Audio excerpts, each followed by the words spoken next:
What's up, everybody? Welcome to the Red Chill, your one stop shop for everything movies, TV, and everything in between. I'm your host, Root. With me, the K2SO to my Andor, aka my co host, Shabzy. What's good, my man?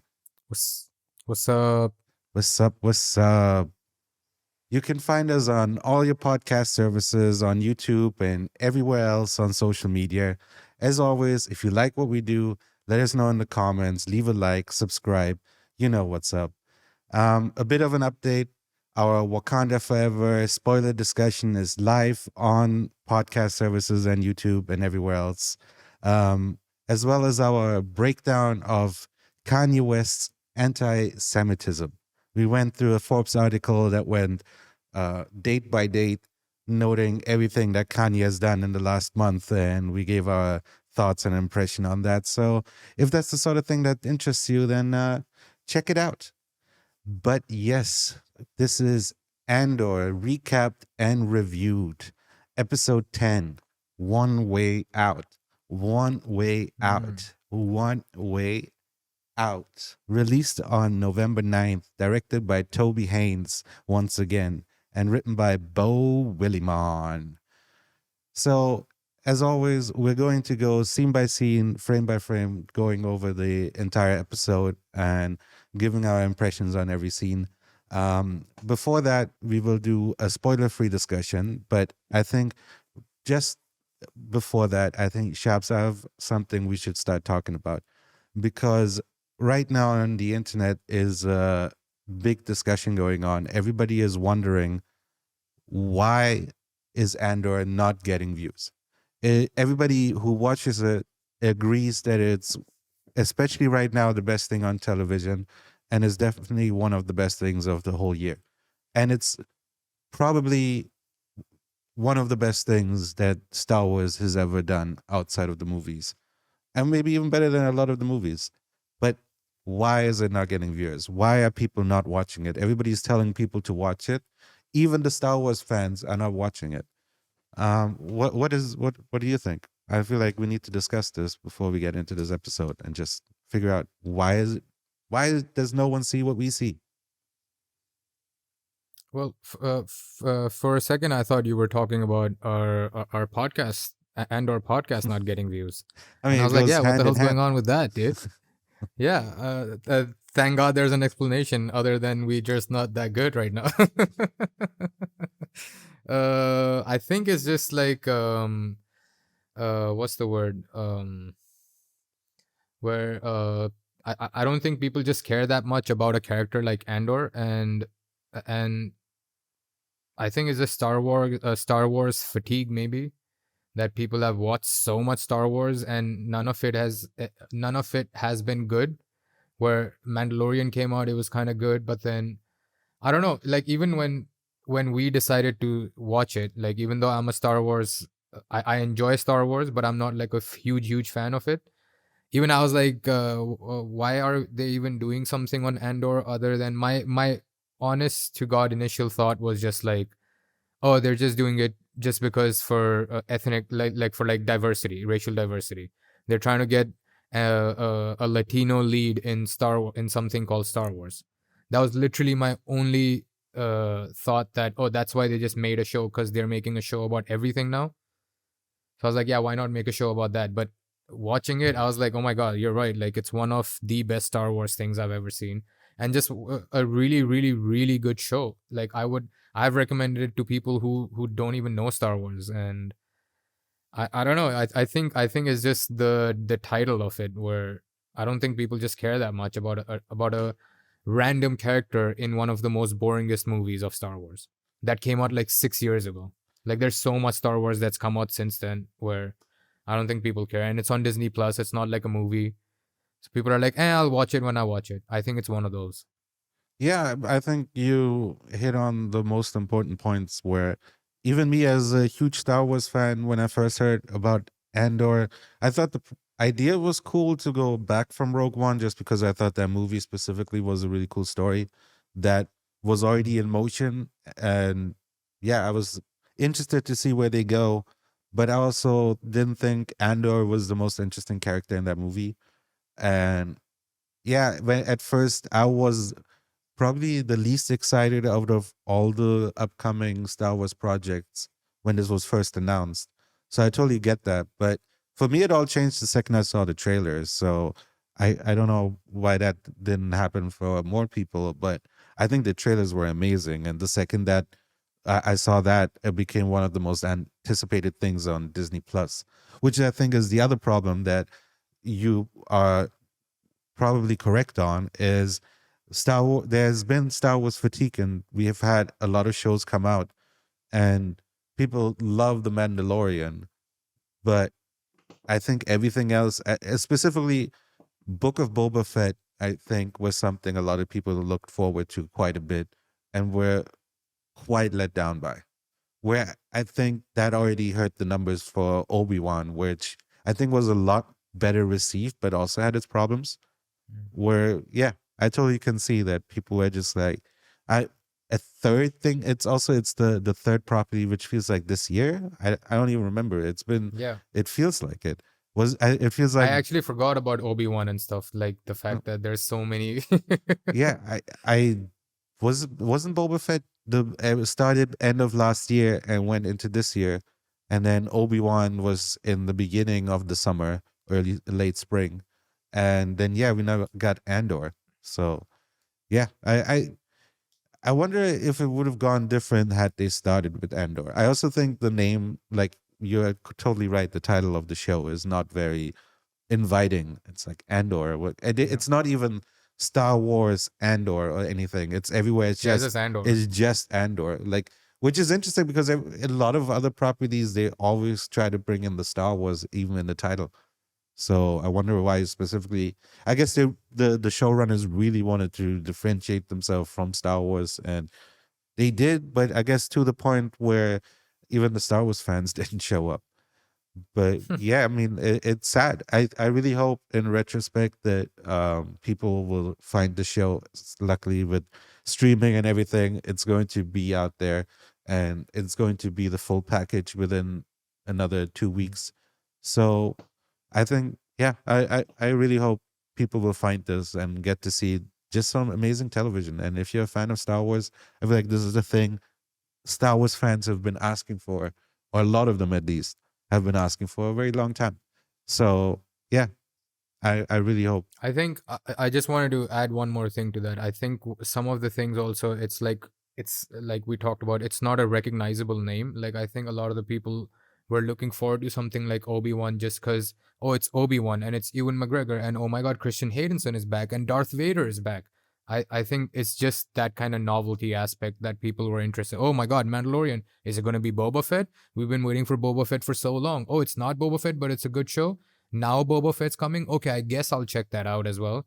And I think it's just more like recognizable properties that you could market easily. And with something like this, like you said, you got hooked into it by just watching the trailers. I didn't watch the trailers. I actually got hooked into it at the end of episode 3. And if I can tell you honestly, like if we weren't doing a podcast, I think after episode 2 I may have been like, maybe I'll check it out later, just because I don't know. Like, I mean, you have all the information of it being like a 3 episode arc and all these kind of things that a regular viewer would just put on a show, give it 2 3 episodes, it's 40 minutes long. So you would think, when like you don't know what's going to happen next at the end of episode 3 unless you've watched it or unless you have background information. So I think that also could be part of it, where I don't think they're just marketing it. They're doing everything differently and it's all the correct things, but I just don't know how it lends its hand to marketing where it can attract viewers that haven't already just gotten over so much Star Wars, so much Obi-Wan, so much Boba Fett, Mandalorian 3 season 3 is coming out, Tales of the Jedi, blah blah blah blah blah, and all these things are coming out. And I think it's just one of those one of those things I think goes into it as well. Yeah, actually, you made me think. It's so funny that you think a Boba Fett show and an Obi-Wan show are just an easy win. Like it should be not even questioned. Like you put that on paper and you're like, that how is that never going to be With the actual returning cast. exactly? Like how could this fail? How could we screw this up? and then you look at Andor and you're like, now that is a huge risk right there. But it turned out that somehow the risk paid off, and I don't know what happened with the other But shows. yeah. I think I had a good time with Obi-Wan. I think actually they Mm, didn't use the 6 episodes wisely, where there was a couple of episodes where I was like, okay, you could almost cut this out.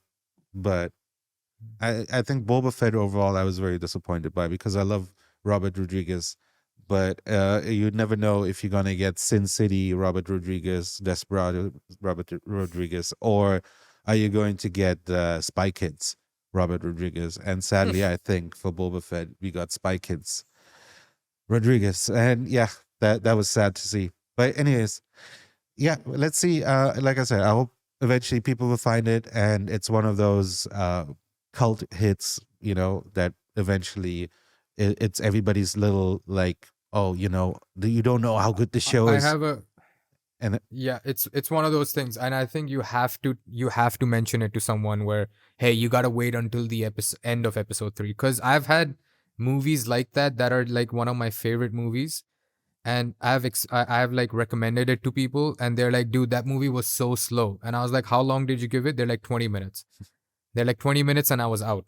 yeah, So it's like people's attention spans aren't like ours, where where we get invested into the shows. They just want, if you tell them, hey, just wait for it, and then you will get a great payoff, then I think there'll be more. But how many people can you tell that to, and how many of those will actually give it a shot? yeah. I think the rule for me, and I've heard in the internets also, is with streaming you got to give a show 3 episodes.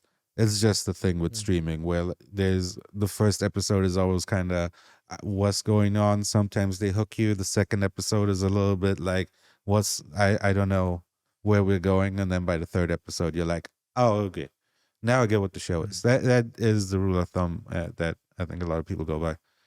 But yeah, like I said, I hope eventually.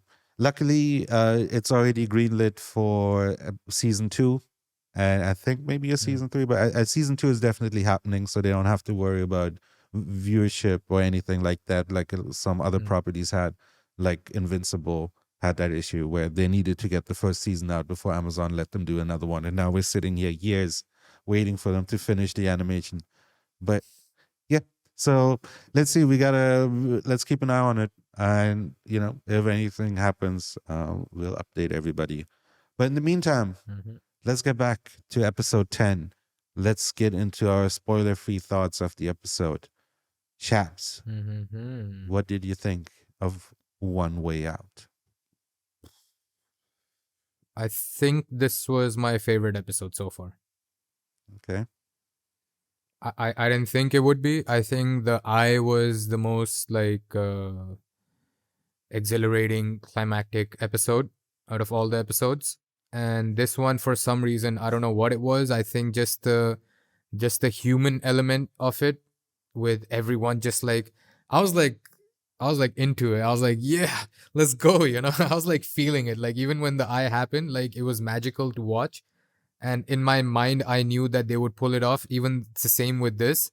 But I was just like, I'm really excited to see how this plan works out, because it's so contained. It's like in this tiny little thing where every single thing has to be like this and has to be like that. And then all these people, like the hope that it gave everyone with I like like my juices were flowing while watching this. And yeah, I couldn't I couldn't I didn't mean it to sound like that, but it was great. It was my favorite one so far. I could watch this again just to like, if I'm just having a down day, I would watch this just to like, pump myself up and like hype myself up and like get myself going. Where yeah, Nice. we can get more into it. But Yeah. what did you think? Yeah, I also absolutely loved it. I think it's overall my favorite arc. But Mm, I'm torn. I really like the eye, yeah. and there's also, surprisingly enough, I also kind of like the one that you hated. I like that episode a lot when he first gets to the prison. But uh, Oh right. yeah, overall, again, I loved it. Like you said, I think what was different this time with the garrison, I thought the tension was much higher throughout that arc, where even on in the non-action episodes, we were talking about how it had that Nightcrawler property, Right. right? And I think Mm. that tension for me was just such a good note that they hit that I still really like the crescendo for that one. But overall, I still love it. The show is amazing. Performances again great, and again like that it was clever and unique in a way where it didn't feel like Yeah. you knew what was going to happen, and it didn't feel like something I've seen a million times. Where a Prison Break we've seen, but the specific way that it went down, I thought was really fun. But The acting and everything along with that is what made it so much greater. Like how everyone, like Andy Serkis first at the thing, and him being like kind of scared, and like I think all that stuff when they finally like triumph, it's one of those. I hope that's not a spoiler. But yeah, it was amazing. We'll get more into it in the spoiler filled discussion. yeah, so I think that's all we need to say. People know we love it, and this is Yeah. still a great episode. What would you rate it? 9 out of 10. Well, I'm in a bit of a deep spot because I gave the I 11.5. So I guess I'll have to go to 12 on this one. 12. Yes, as I said, Yeah. I'm at 0 to 10. I gave my rating already 9 out of 10 for me. Mm, A strong 9. Where mm. again, it's I don't know. I keep just I think you could go 9.4.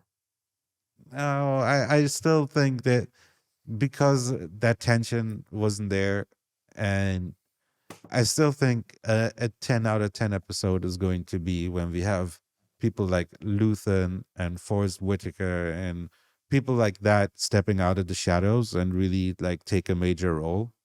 Where I feel like that's going to elevate this show so crazy that I just want to give it that space so that I can give those guys the 10 that they deserve. Well, so let me ask you this quick question then. The tension that you're talking about.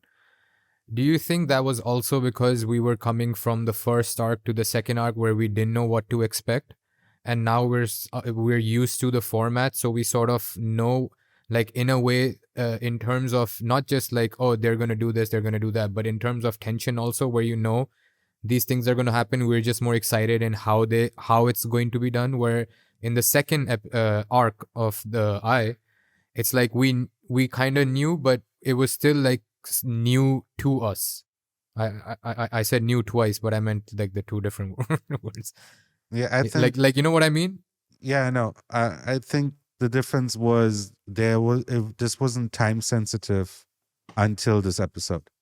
Where the first episode we didn't even know for sure if he wants to break out. It's like just hinted at. Then the last episode, they're slowly making it clear, but the tension was about convincing Andy Serkis. But there wasn't like last episode again. It wasn't. There was no tension taking you from A to B until this episode, and then I think the tension this time also wasn't as high. Where it could have started. There's the amazing scene where tension is high, but after that, the once that outcome from that comes out, we're just off, and there you're not feeling like there's a imminent threat or danger. You're now just following what's going on, and it's more interpersonal struggles and stuff like that.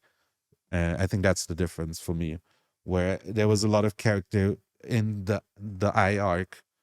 Especially, I really liked how much they made us care about everybody. Where at first I even joked about how little I feel like I will care about them, and at the same time, they also made sure that there's high tension. It was a high risk maneuver, very time sensitive. And then when it came time for it to actually happen, they just kept on adding things, like it wasn't just one moment. It was throughout. There was Mm, things that just kept you on the edge. Where this time I think they all compacted it into this one specific scene. mm. But yes, so that's our spoiler-free thoughts and our rating. Let us get into the spoiler section. Before we do the recap, is there anything that you want to say before we get in there? I have a few things, but I'm just wondering when to talk about them. Where okay, I'll just bring up one or two things. One was that Salman's kid.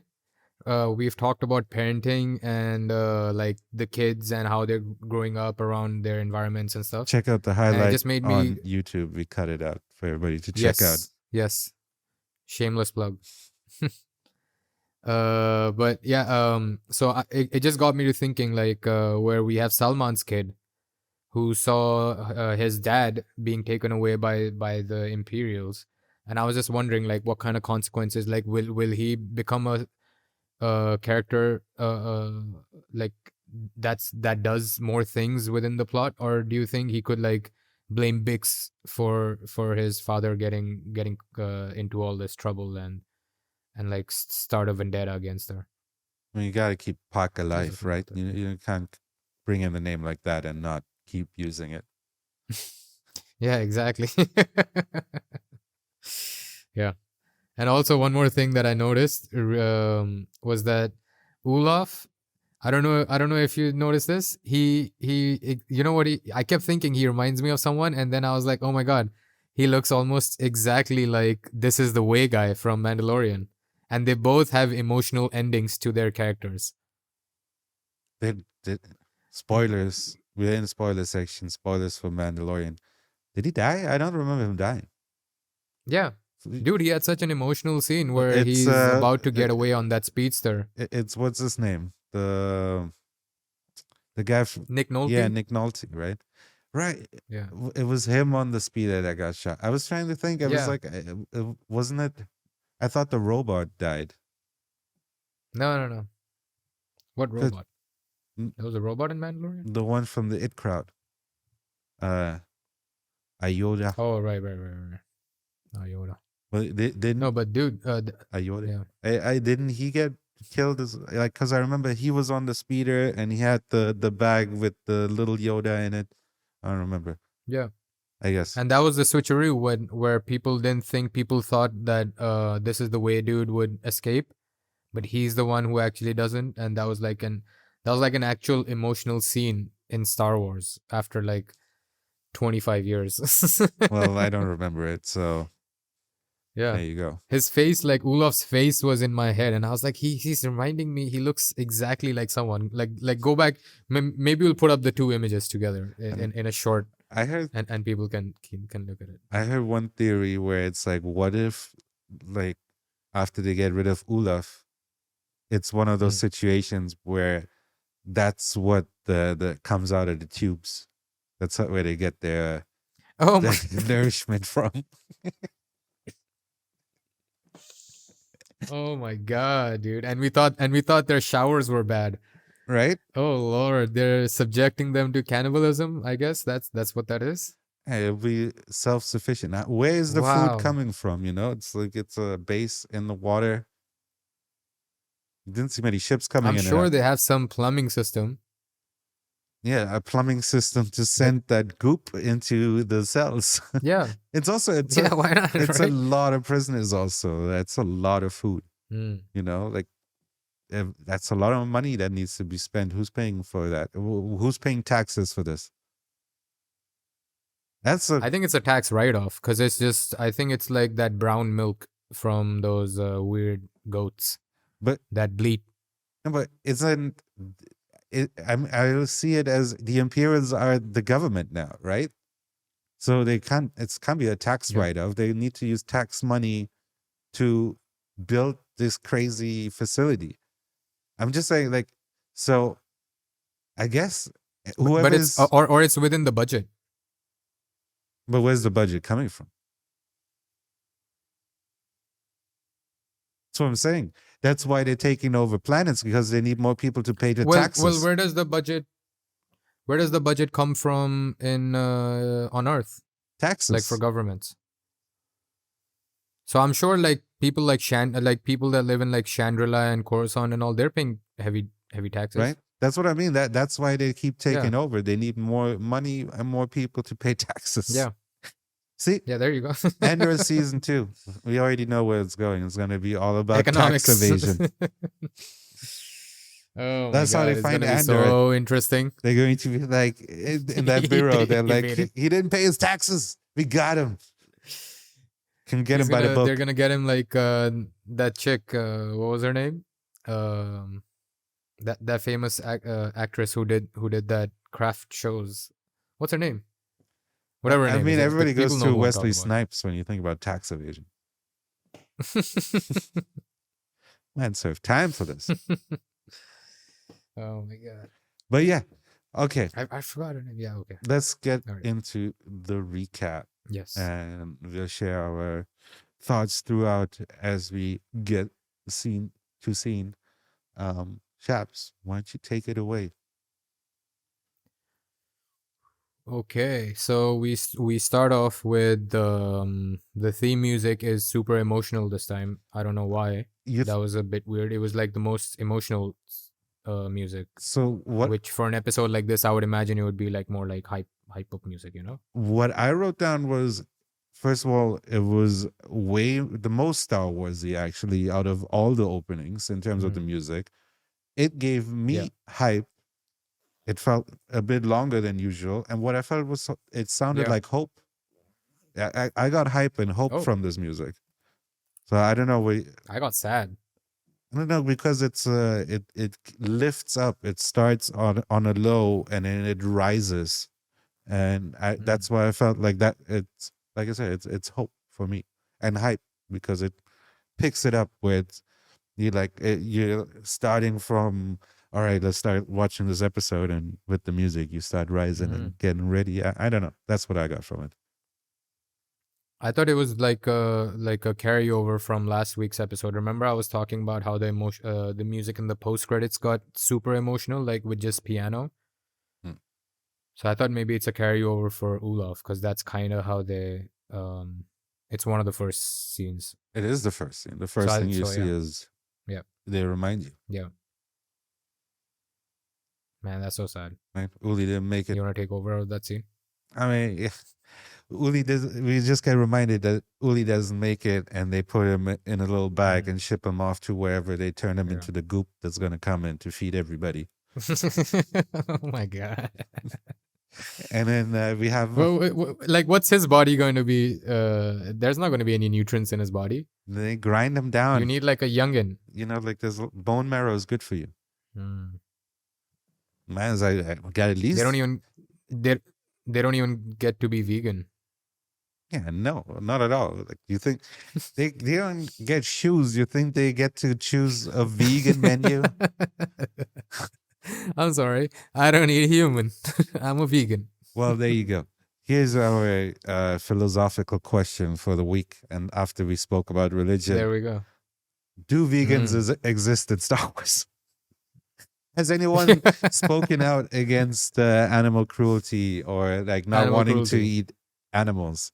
Has that happened? I don't think so. What is the dietary constraint or belief of people in Star Wars? And does it change from planet to planet? Do they have like peanut allergies and stuff? Right? Are allergies a thing? Do they have pediatricians?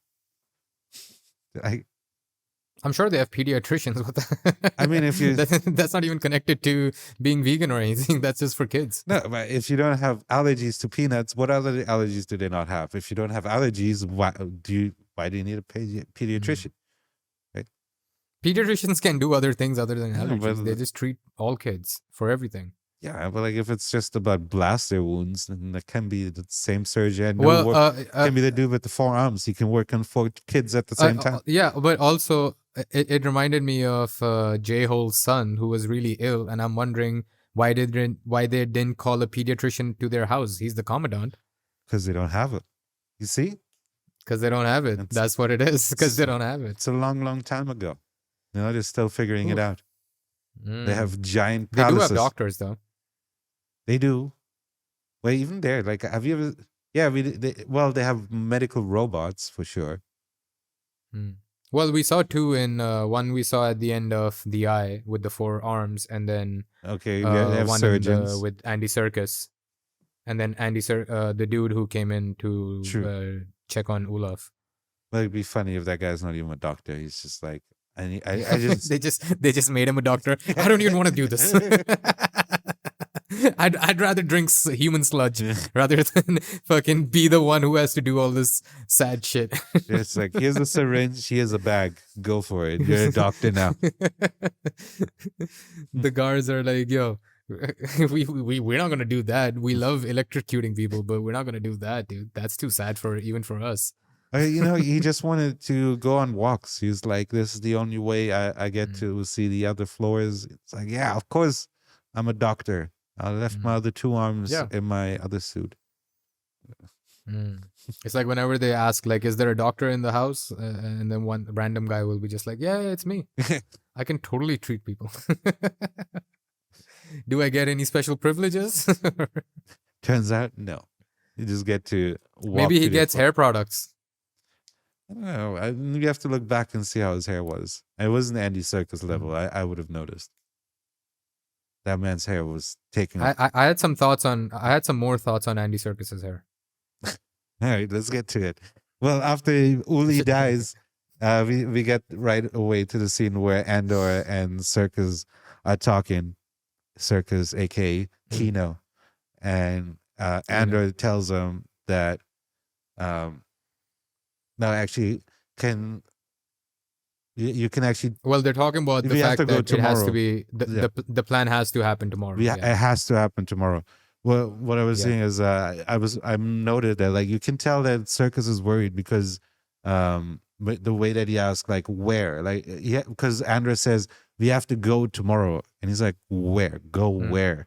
Because I think that's like foreshadowing for later when we find out that he can't go anywhere. And I think that explains why it was that way throughout the last 3 episodes. Yeah, but again, I think it's also because like I think he's still in denial, where he's trying to not even confront the fact that this could be a real possibility. I don't know. I think that he knew where they were situated when he got to that end. He didn't look surprised.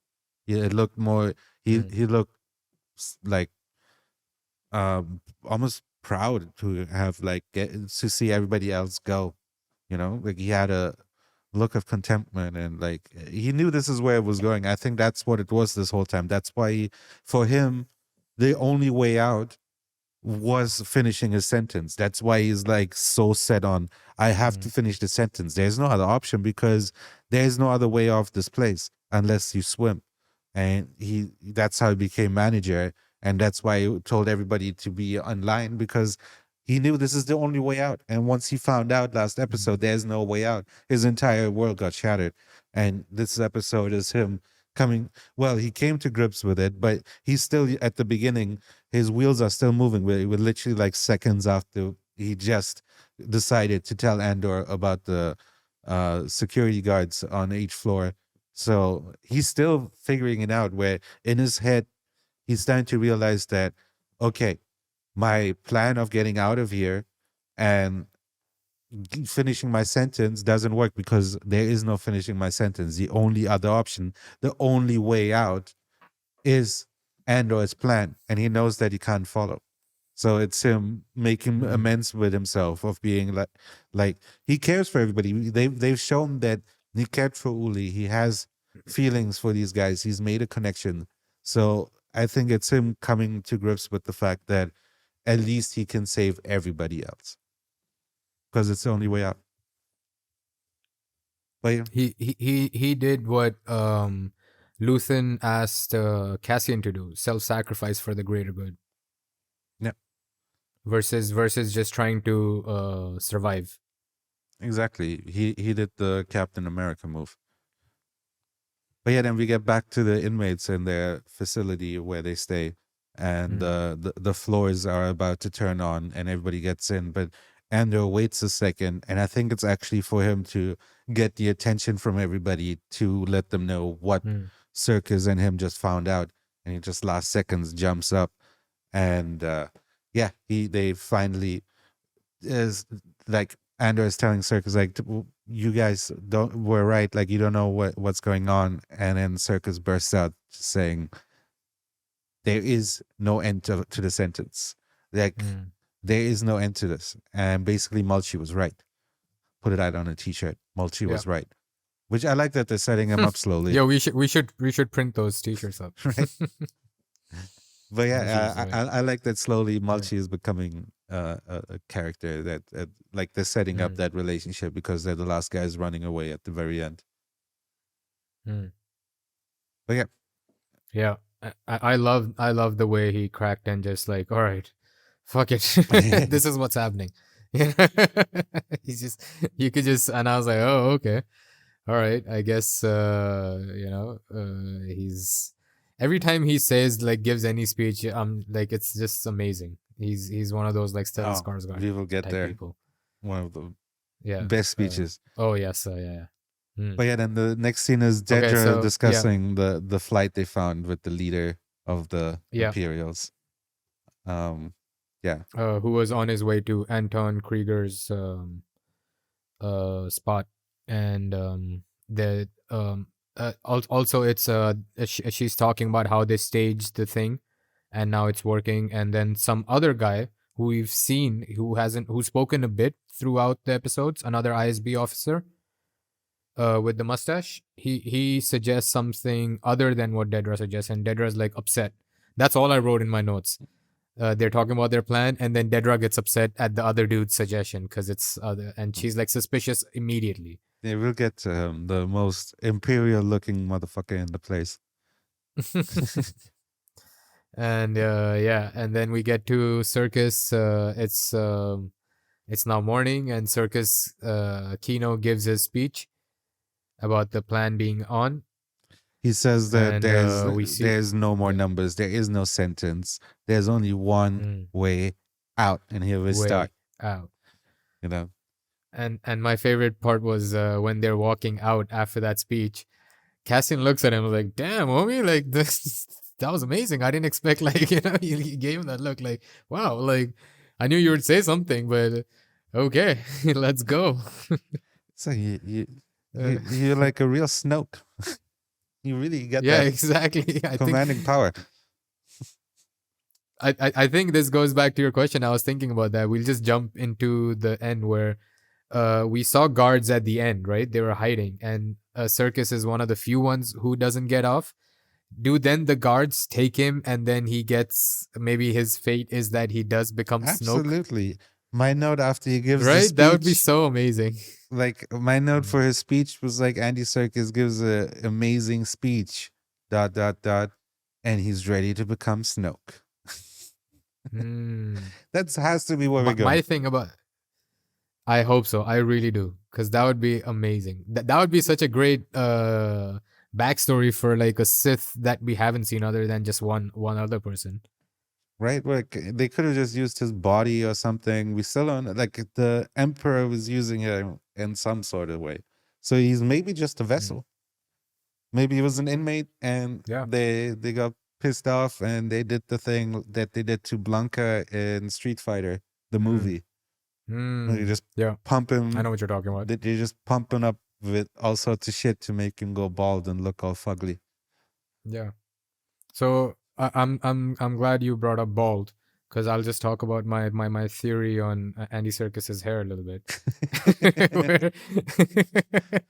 So it actually made me think of, I don't know if you remember this episode of South Park.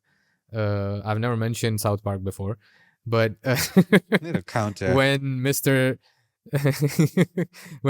Garrison, which again is a reference to, I guess, the Andor show, but Mr. Garrison, he becomes the president and quote unquote Donald Trump. His big transformation is once he finally becomes president and he's about to get on the seat, he gets a Trump wig put on his head like a Darth Vader helmet, right? And that's like his metaphorical transformation from Garrison to now Donald Trump, the dick president. And I thought that would be so amazing, where it would, for Andy Serkis, it would be the inverse, where his amazing head of hair gets taken off, and that's his transformation into Snoke. Yeah, I mean, we said And that I really, it has to be put on a droid or something. That hair. hmm. And then the droid becomes like a manager or something. Yeah. Well, okay. That was my amazing, hilarious reference thoughts on that. Well, okay. Maybe then we're back So at yeah. So the now, assembly line, just watching the guards. oh no, now yeah. But also now we get to Morlana for a second, where we just see we see we see another doctor. Well, I think the assembly line and watching the Uh, guards was before, but yes, and then we see Molana with yeah, sorry, with the My bad. doctor going to the old lady, and they find out she ain't taking the Mhm. pills. Come on, Granny. Come on, Granny. She's going Kanye on us. And isn't my favorite new character in terms of name, Brazzo. Isn't he around? Brazzo. Isn't he around? He's. I would love to just see him one day, just like eating a bowl of spaghetti or something. You know. It'd be funny if every time you see him, he's just eating pizza. Yeah, he's just eating pizza or like some kind of Italian dish, where he just got like random bowls of pasta on him. Like he just pulls it out of his pocket because he's like huge. All right, here we go. Do they have pizza? No, let's not do it. Stop it. I was like, oh, what is he gonna get into now? I'm not stopping him. I was like, is he? I'm not. Is he going to say, "Give me a cannoli"? And my head is like, but then they would have to make cannoli canon in Star Wars for him to say that. Right. Just give. Cannoli. Okay, see it, brother. Sorry. See, I'll go take my piss now. Just give him some blue pizza, and right. it's okay. It'll be blue cheese, right? Because it's blue milk. Yeah. Would the blue milk make the blue cheese like blue cheese on Earth? Well, we don't know what blue milk tastes like. If it just tastes like milk, I assume not. Right? It's just color. It is the higher end of milk we've seen. It's not like brown milk. I guess it's the average milk, because that's what Luke drinks. That's what Cyril drinks. They're like middle class people. Yeah. I don't. I bet Perrin drinks like pure white milk. If they have it, maybe his is yellow like piss. They probably look at it's his own piss. They just milk him. No, but they look at white milk and they're probably disgusted. They're like, "Yo, look at him. He's a glass full of jizz. Like, what the fuck?" And it's all over their mustache and shit. And you're like, what color is jizz? In Star Wars? Yeah, right? There would be so many people jizzing. Or are they jizzing? Are they mammals? It's predator blood green. But it has the properties. Everyone? Even Tim? But it has the properties of alien blood, where it's corrosive. Oh, so they don't jizz then? Only in extreme danger. Well, so what kind of so if it is like that, they would have like how we have like different kinds of condoms, right? They would have condoms protecting the women from the corrosive jizz. Maybe their wound is or do they even have protection? Maybe their wound is just lined with something that counteracts the corrosiveness. Because, all of them, even Bix. Yeah, I mean, I've seen her legs. They're all aliens to us. You don't know what's going on inside. Bix might have 3 stomachs. Well, are they? Because I still remember that in A New Hope, Harrison Ford tells Jabba the Hutt, "You're a great human being." I'll always remember that line. What does that mean? They're not all aliens. Some of them are human beings. I said aliens to us. Oh, right. Okay. Right? Like, we don't know the internal. But they would still, but they're still human beings. So they would have the biology of human beings. How do you know that? If a human being was brought up on Morlana, why would they be exactly like us? It's a completely different planet. They would need to adapt to the conditions of that planet. Right? Like, if it's really cold, they probably have very furry people there. like that, you know. So maybe the food is really shit. They have furries. Yeah, exactly. But like maybe the food is really shit on Maulana, and Bix needs 3 stomachs to digest it because it's all just scraps. And they don't get that good Star Wars ramen. That's only the Imperials. Hmm. Do they go number 2? I don't know. Maybe there's a droid for that. They do piss. They just that's why there's the droid wars. We're tired of these people shitting in us. Shitting on us. It's they're literally and metaphorically shitting on us. it's Porty potty Porta potty potty too.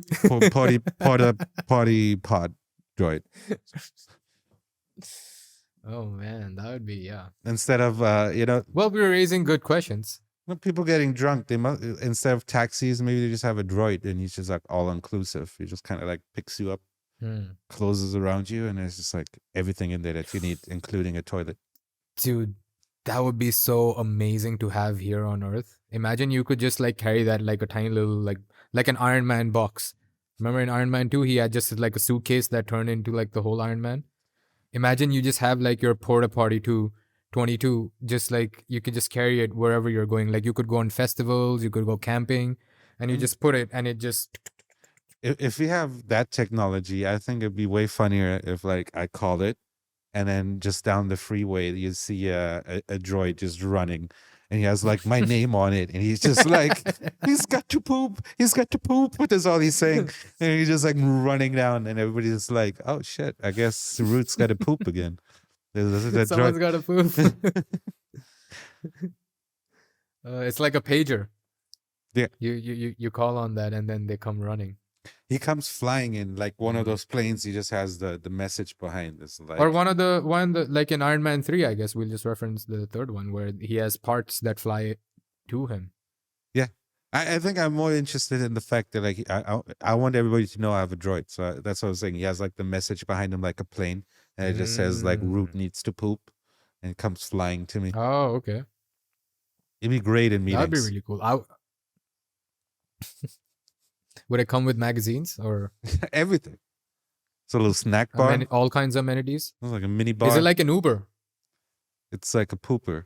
Oh my god! Now the more I'm thinking about it, I'm like, we need to copyright this. I would love for the technology to come so that we can do our own startup. Who has toilet Uber? Anybody got the email address for Boston Dynamics? We got the idea for Boston Dynamics, but they're wasting their time by pushing Elon. Robots down the stairs. Like we need robots that can carry poop. Anyway, exactly. We should get back. We should. Where were we? It's like scene 2 or something. We did the Maulana and the mom is not taking her pills, and doctor is saying she should take her pills, and she's like, "Oh, the rebellion," but she just doesn't want to take her pills, you know. And I think that's like the whole scene. Yeah, and then we get to. But Cinta is watching. That's very important. Right. And then we cut to a new character that at the end of the scene that's watching Cinta, and I'm like, who the fuck is this guy? I don't think we didn't even really find out in this. Where like at the end, I thought it was the guy who gets in the elevator, but it was like no. But I remember I even put back and I was like, are they like purposefully stopping on this guy, or is it just like a way to end the scene? But they very clearly he's like standing very still and clearly looking at where Cinta was, and it's like, is there a spying on the spy? I don't know. It might be nothing. It might have double espionage. Exactly. But I feel like, I guess they know. Well, who is it? Is it maybe it's another one of Luthen's guy? Because I feel like if the Imperials knew about Cinta, she wouldn't be free. They wouldn't just be following her. And we would have heard about it in the boardroom. Again, it might be nothing. It might just be filmmaking, but they very clearly stopped on him for a second. So I just wanted to point it out in case it is something. Might be nothing. But yeah, I thought that stuck out to me. It stuck out to me as well. They made it a point to let us know that this dude is watching her. I think that's the most I got. So yeah, you could be right. Yeah. But yeah, now we get to our very important scene, and we meet our thug. And I really like why he's here, because it goes back to one question that you had raised, which was like, oh, I wish Mon, we haven't seen Mon in other locations. Why is this dude coming over to her house? And now we're like, oh, he's actually coming here for a purpose, and it's actual plot progression. It's not just because they're lazy to have Mon in a different location. For me, that was Evil Space Conan, Oh, the damn! gingerbread gangster. Wow, GVG. Right, but you straight up, you look like Conan, bro. Like you just like Mm. maybe scruff him up a bit, give him a little like more texture in the face. But he looked like an angry Conan. He looked like a mix between Conan and Willem Dafoe. Like if Willem Dafoe had Conan's hair. Oh God, I don't want to imagine that. There's these deep fakes of William Dafoe, and I've seen they're this. just fucking scary, bro. They put it in like Pretty Woman and stuff like that. Just they always make the woman William Dafoe, and it's like, oh God, it always makes you think of It's very Boondock Saints. uncomfortable. It's like Boondock Saints, the end all over again. You seen that movie? No, I don't. I mean, I think I have. Mm. I may have seen it. You at should some watch point. it if you I don't haven't. remember It's it. still one of the greatest cult classics in terms of Oh, really? I won't get into it too much, but basically, it was a Yeah. bartender at an Irish pub that really wanted to make a movie, and he made Mm. this movie, and it's just badass about these two assassins, Yeah. and it's William Dafoe as the detective trying to like figure out who they are, but there's a lot of scenes where William Dafoe is just like looking at the crime scene, and he's explaining what he thinks happened, and then you see them doing it, and it's so many amazing scenes of that. But yeah, at the very end, William Dafoe cross dresses to break into the scene and shit. So there's like this whole thing of Thank him. God you told me. Yeah. At first, I was like, "Yo, don't tell me the end." After like telling me to watch the movie, and now I'm like, "Oh, thank God you told me I that." feel like, yeah, that one, that's a reason to watch it. William Dafoe in a dress, magnifique. But yes, Brazos kiss. But very interesting that the space gangster Ginger Man Conan Man, we find out that the payment he wants to get the kids to hook up, where it's like they're trying to bring So, child marriage okay. back ever since Anakin and Amidala. Well, no. So, okay. So I had a huge question, and some like I felt like there were logical inconsistencies with the story that I had from the previous episode, and the fact that they kind of addressed that in this. My biggest question was that they've talked about age, and I wanted to just kind of know how old each and every one of them are, like within at least Mon Mothma's family, right? So Mon Mothma talks about that her and Perrin got married at 15, and then she became senator at 16, right? And then they talked about her, Perrin, and Tay being childhood friends, and then they mentioned Leda was like, oh, mom's old boyfriend, and Mon goes, we were together in grade school, and then Perrin's like, old is the key word. So here is my question. How old were they when they were in grade school? How much older is Tay? And then it started making me question like all our previous question, where it's like, how long do they school for? And why did they get married at 15? And then why did she get into senator when she was 16? I mean, I think Where it's been yeah. there's a precedent for it with the prequels. Amidala was also in her teens when she was ruling over what was the planet? Forgot now. Naboo. No, I remember that, but did they mention why? It's one of those things where One of the traditions. yeah, it's something like Chinese emperors and like going back to those days where they also became that pretty young and got married off very young as well, where the whole thing of Right. needing to be 18 and all of that stuff, that's like modern age, right? Like he's I think that's George Lucas trying to bring in the feel of it being something different and older, Right. and you know. It was weird to me that because she said like we were together in grade school, where I was like, oh, they have grade school. So do they have like, what is their schooling system like? Is it grade school, middle school, and then high school, or is it just grade school and high school? They were just random questions. But what it really made me think of again was that I was like, how old is Leda?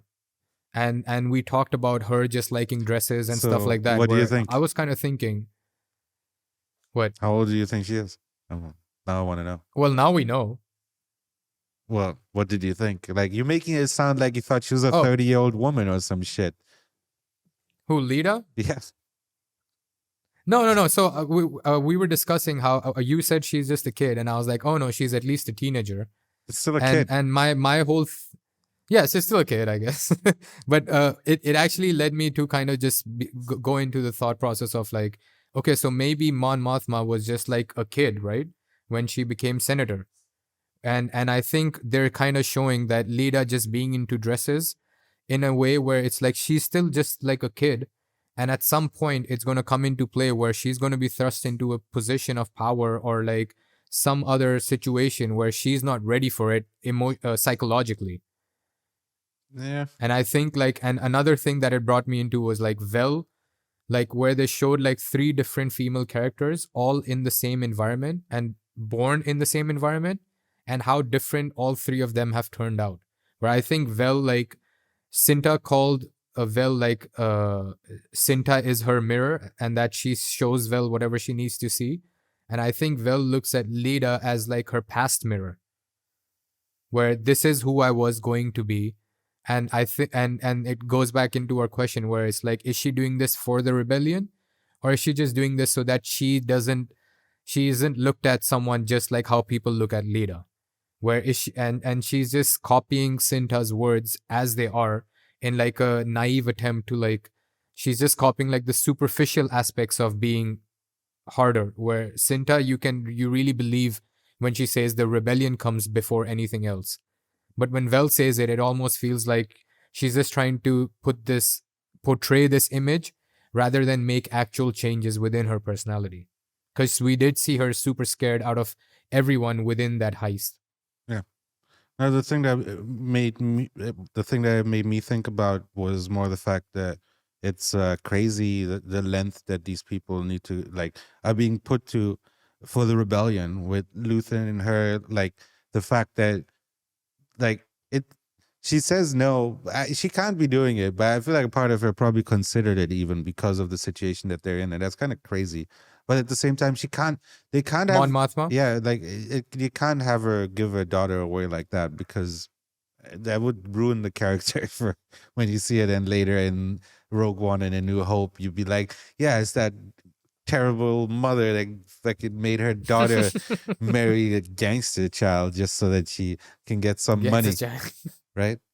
I don't know. And Davo even says that to her. That was the Mm. most interesting part of that whole scene, where he's like, "Oh, I know that you're known for speaking the truth always."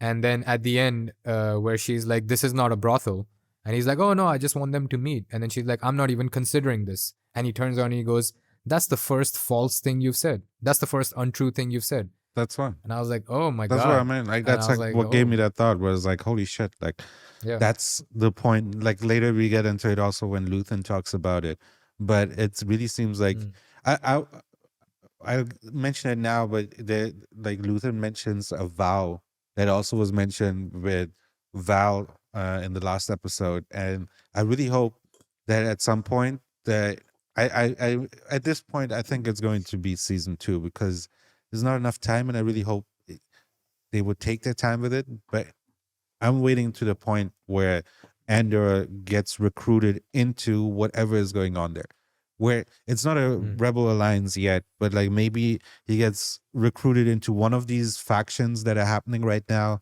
and we find out what is this vow that they've taken that makes them be ready to lose so much shit, where they're willing to give mm. up this much. Like I really hope this is set up for something that we are going to. I mean, it has to be. They have so many episodes, but I'm really looking forward to it.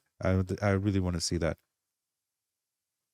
And is it then actually worth it to corrupt yourself so much for what? Just to end up being just like them, and I mean, we Luthen know it actually is. mentions that as well. We know it is because in the end they succeed. Right. They win, and then Right. that's the whole thing of the Star Wars, right? Mm. Like, yeah, that's what's so interesting about the show, where we know the outcome, where even if Yeah. the character questions it, but at this point, I still think she was going to come up with a way to finesse that guy and not have to give her daughter. Like maybe she has something on him or tricks him or something or the other that, because again, like I was saying, Let's hope so. it would be weird for a character to do it. But interesting if they do it, and I don't know, maybe they have a redemption arc set up for her or something. But yeah, that gonna be interesting where this goes. What if Davo's kid is just like a super handsome dude? Oh, then you can fuck him. What the hell? It's not all that matters. You people don't have to just be beautiful, bro. There's a lot more that goes You into a never know. character in a person. If you want to spend the rest of your life with somebody, they should be more than just hot. That's true. But yeah, let's get back to the next scene. Is then at the Luthen shops, where his assistant. And that scene was sorry. The previous scene was also just the way it was shot was really cool. I mean, this Where scene, Mothma next is sitting scene, here, and then you got these guys. this scene is what's really fucking cool because it's an entire one shot. Where it's not one of those crazy Scorsese one shots. It's just them talking, but the show's like doing it to really ground us into the scene and be there with the characters. And it was great. At first I didn't even like realize that, but at some point I was like, oh shit, they haven't fucking cut, and it's until the very end. It's the entire scene is a one shot. Loved it. But yeah, Luther. So his assistant is telling her that she checked on something and a lock is gone, and someone or the other wants a meeting. We don't really know who it is yet. And yeah, you see again just the whole Luthen being on edge and suspicious. But I think the most interesting thing here is just who is the guy at this point. Where my first thought was maybe it's the guy who was looking after Cinta. Or I actually thought it was Anton Krieger. I guess, but I feel I don't know the way they're talking about it. It was someone new. Like he had a meeting set up for Anton Krieger, right? He said he's going to meet him. That's why he wanted Forrest Whitaker to come along. Wasn't that? Oh, he was going to set up a meeting. I feel like that he was planning on meeting him though. Well, he wanted Saw to have the meeting with Anton. Yeah. And then Saw declined it by saying like have fun meeting with Anton or something like that. Right, like I think it was implied. We haven't seen that yet.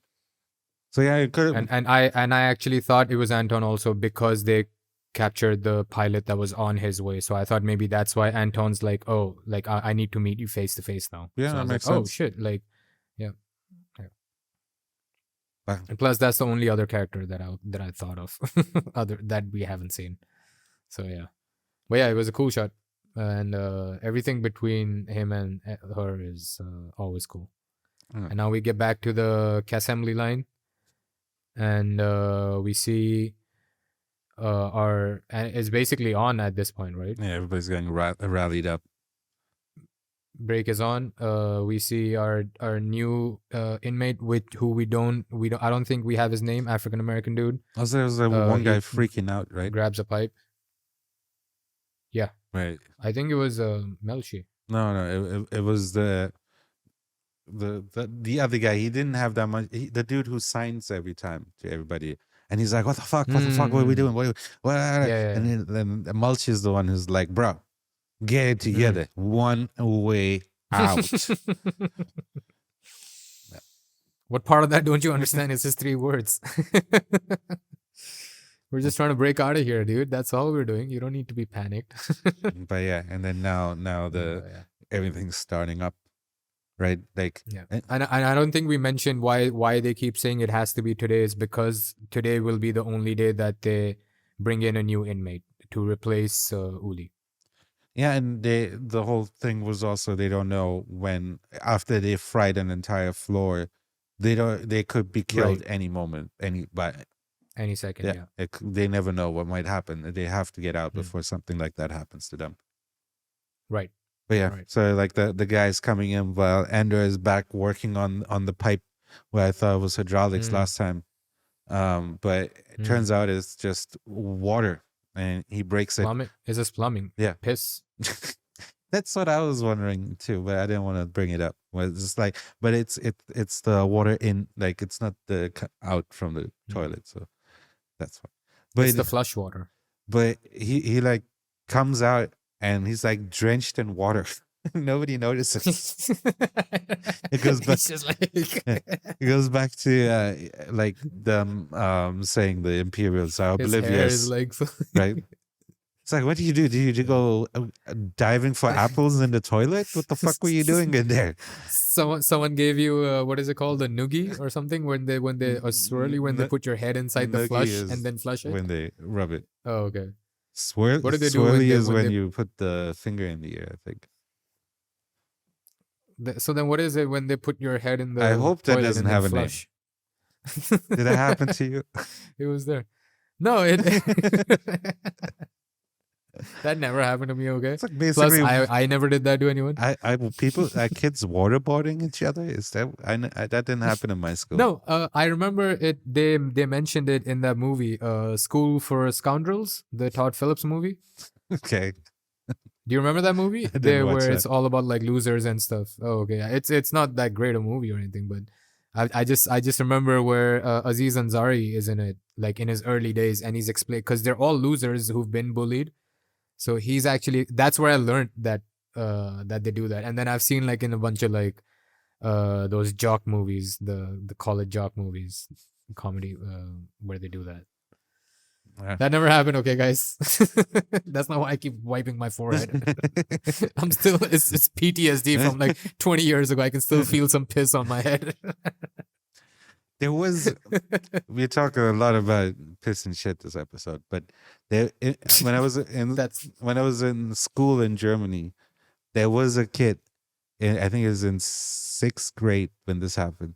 In the break, someone dared him to grab a piece of shit out of the toilet, and the fucking kid did it, and he ran through the school with it in his hand and shit, and he got suspended. But like, then for the rest of the year, I feel like for a while we were known as the class with the guy who grabbed the shit. It's like, great. Out of all the things we could be infamous for, it has to be this shit grabber over here. shit grabber.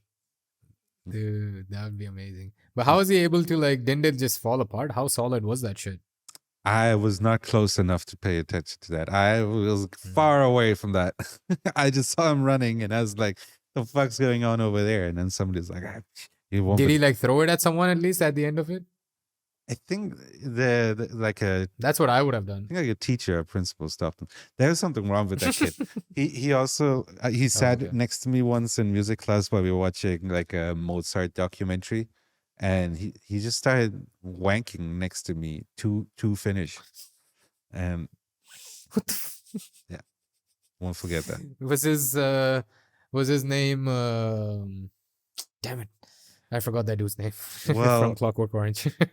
funny you bring it up. I was That would have thinking, should I even mention this? But like a bunch of kids called him the battery baby.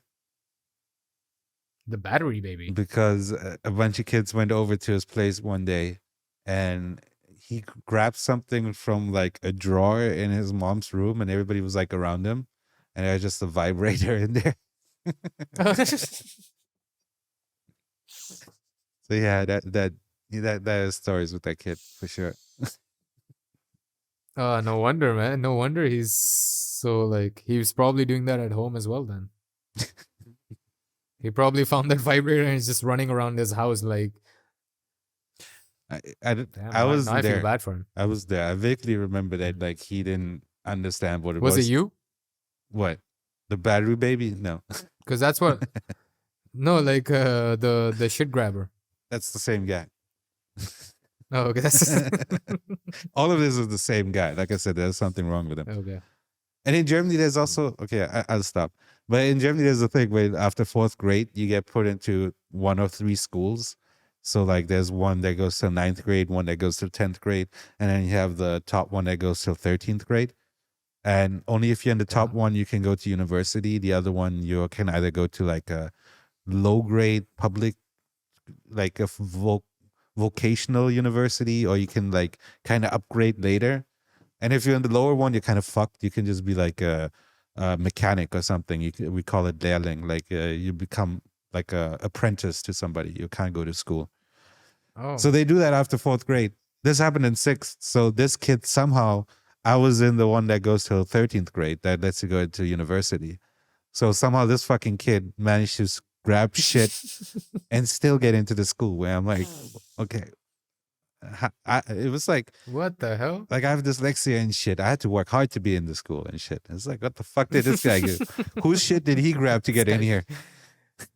Bro, that's what you gotta do. You either gotta work hard or grab shit. That's a lesson in life for you kids. But anyways, back to the toilet flowing out, and the guys coming down, and they're standing there, and then two guys that were on Andor's table start a fake fight, and they go, "Hey, what you say to That's me? pretty cool. What you say to me? Hey, hey!" And then the security guys just like, "Hey, hey, stop it, stop it!" Hey, and then he's like, "Fry him," and then yeah. Everybody jumps on the table, and except one guy. It seemed like only one guy. Whereas, like, did he not get the memo? Like, what happened with that dude? Why did he do the Michael Jackson on his tip of the toes? Like, like, and Andy Serkis is just looking at him like, when is he gonna stop being electrocuted? So I know the floor is off. He doesn't even care he's getting electrocuted. He's just like waiting for it. Oh yeah, wait for him to stop Michael Jacksoning. Now. And honestly, attack! Right, it's a bit easy to disable this floor, to be honest. It seems like so high tech to have like all this shit set up that there's like this flooring everywhere with buttons and like you have boots for it. But like somebody spills their drink and suddenly that whole shit goes down. Is that what they're implying? Wait, someone could just piss. The guards are not even watching. Right. There's like 20 people. How is this? This goes back to your question about the eye, where it's like they've been here for 5 months. They don't understand where the gun goes.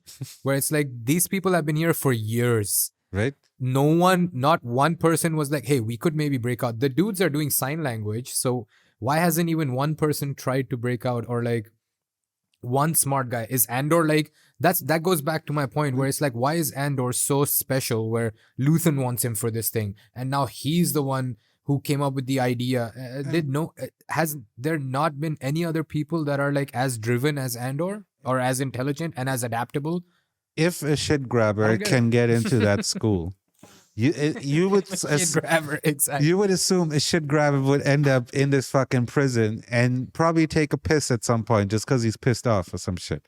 Not out of the. Yeah. There's so many of them. The thousands of them. Because he's pissed off. Right? Like just at night or something while the floor is on. He's like, fuck you. He pisses on it and it all goes off. I don't know. It seemed just a little bit too easy. I don't know. But yeah. And I mean, they do have like, I guess a way to answer those questions where Andor has been saying this whole show where they don't need to care. They don't need to care. They don't need to care. And that's why he's able to do these things that he's able to do. But now it's starting to feel almost like a lazy way to fill a plot hole where it's like, why is Andor the only one who's been okay? The eye, I get it. Maybe he was just picked out of somewhere and they were in a desperate position to find someone and Luthen picked him out, right? Fine, whatever. The first arc, he was the one who was the one at fault. In this, there's like hundreds and hundreds of people for so long. Like Olaf has been there for like maybe 40 years at least. Not once. How dumb are these people where they can sign language, they can do these great assembly lines? We got our boy Serkis. Wouldn't he be the one leading a charge at some point? I mean, we discussed like, why he wouldn't do it, but I think it's more. Right, yeah, right now it's my favorite scene of the episode that's starting. Actually, there's another one. Yeah, I still think this whole thing is again. Yeah. It's the heist from the Eye episode arc, but. Yeah. Shit, what were you talking about? About them breaking out. Yeah, them breaking out.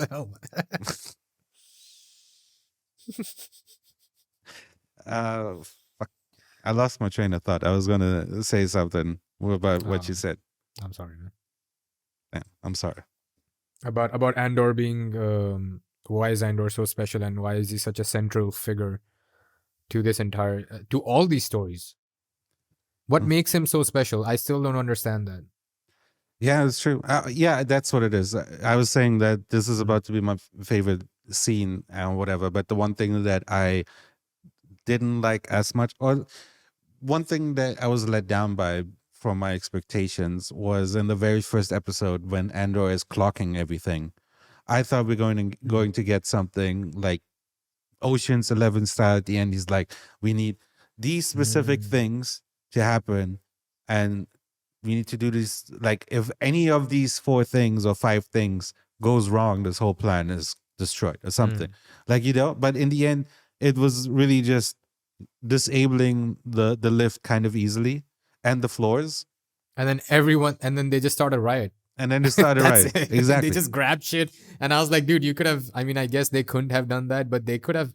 How did Andor is not that smart? I'm sorry to believe that, but if he was that intelligent, like he cannot be the smartest. He's not Iron Man, where Tony Stark is stuck in a prison and he's the one who's figured out how to break out of it. That I can believe because Tony Stark is one of the most intelligent people, right? So, But yeah, I guess in for the end, Andor to just get in it there, wasn't a good, like a very smart plan. So I guess they're not implying that, yeah, anyways. But yeah, let's talk about how he actually does it. So the yeah, yeah, water comes down yeah, next to his feet, and they're bringing in the new inmate. The yeah, guys at Andor's table start fighting. So they zap the mm, floor, and everybody jumps on the tables. And actually, no, I think first he jams the elevator. That's the first thing he does. yeah, He whole time while he had his hand behind his back, he had a pipe there, or one of them had a pipe yeah. hidden over there, and he runs in and stops the The back elevator door. with the. We'll get to that, and he stops the elevator. You know why? And then, yeah, the elevator stops, and they scream to electrocute the floor. Everybody jumps up except the one guy, and Get on the tables. yeah, and Circus and everybody jumps up except one guy, and they disable the electrocuting floor, which is basically their main defense system for that entire prison. Where Right. there, The only defense system. well, there's a couple of blasters. Where Oh, right, right. there's No, actually a lot of blasters, but only the inmates grab yeah, them. But yeah. but yeah, so then it starts with one Circus sees the dude stop Michael Jacksoning on the electrocuted floor. He's like, okay, it's done, and then he says he says attack, and everybody starts running.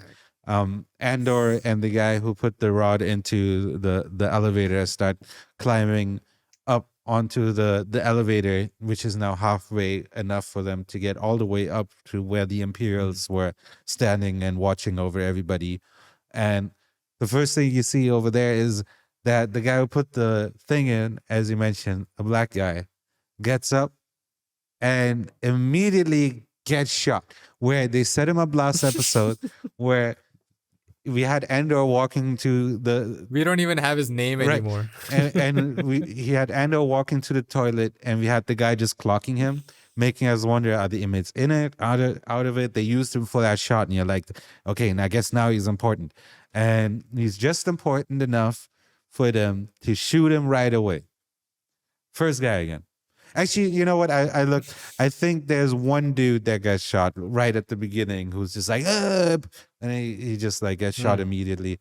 I think there's one from Andor's table actually, where And then the guy who gets electrocuted, I guess, where yeah, maybe actually, you know what? maybe they watched our show.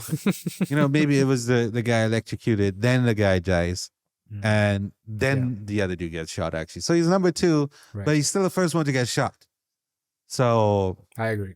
either way, it's just like Social commentary, maybe. why set him up like that, and like you didn't even set him up enough that death really matters. And there's a lot of force on that Yeah. blaster. The dude was like hands and feet Mm. forward, just flying back. I was like, God damn, is that what it's like to get blasted in the chest by that thing? But It is a blaster. yeah, then It blasts you. then everybody's charging. and Yeah. and I like that right before they charge and stuff. There's like that one moment where the guard comes and actually sees everyone, and everyone just stops. And I noticed one thing where it was like they showed the perspective, I think, from the top, and they showed Andor hanging on to the thing, yeah. like in the corner. I was like, oh, I just thought that was like that tiny little detail of like when they all stopped, they made sure to show Andor still hanging on to that thing, just like in the corner somewhere. I thought that was a pretty cool scene. Oh, also, actually, you know what? It's the frying Mhm. of the table happens after they charge. Also, I mentioned Right. Andy Serkis went beautifully from floor manager to war manager. Took that role immediately. Whoa. But he's still Mr. Manager. Yeah, of course. But yeah, He's still so Mr. Manager. they actually they're running at them, and then they try to fry them as Andor is Right. trying to get to the guy on the elevator, and that's when everybody jumps on the table.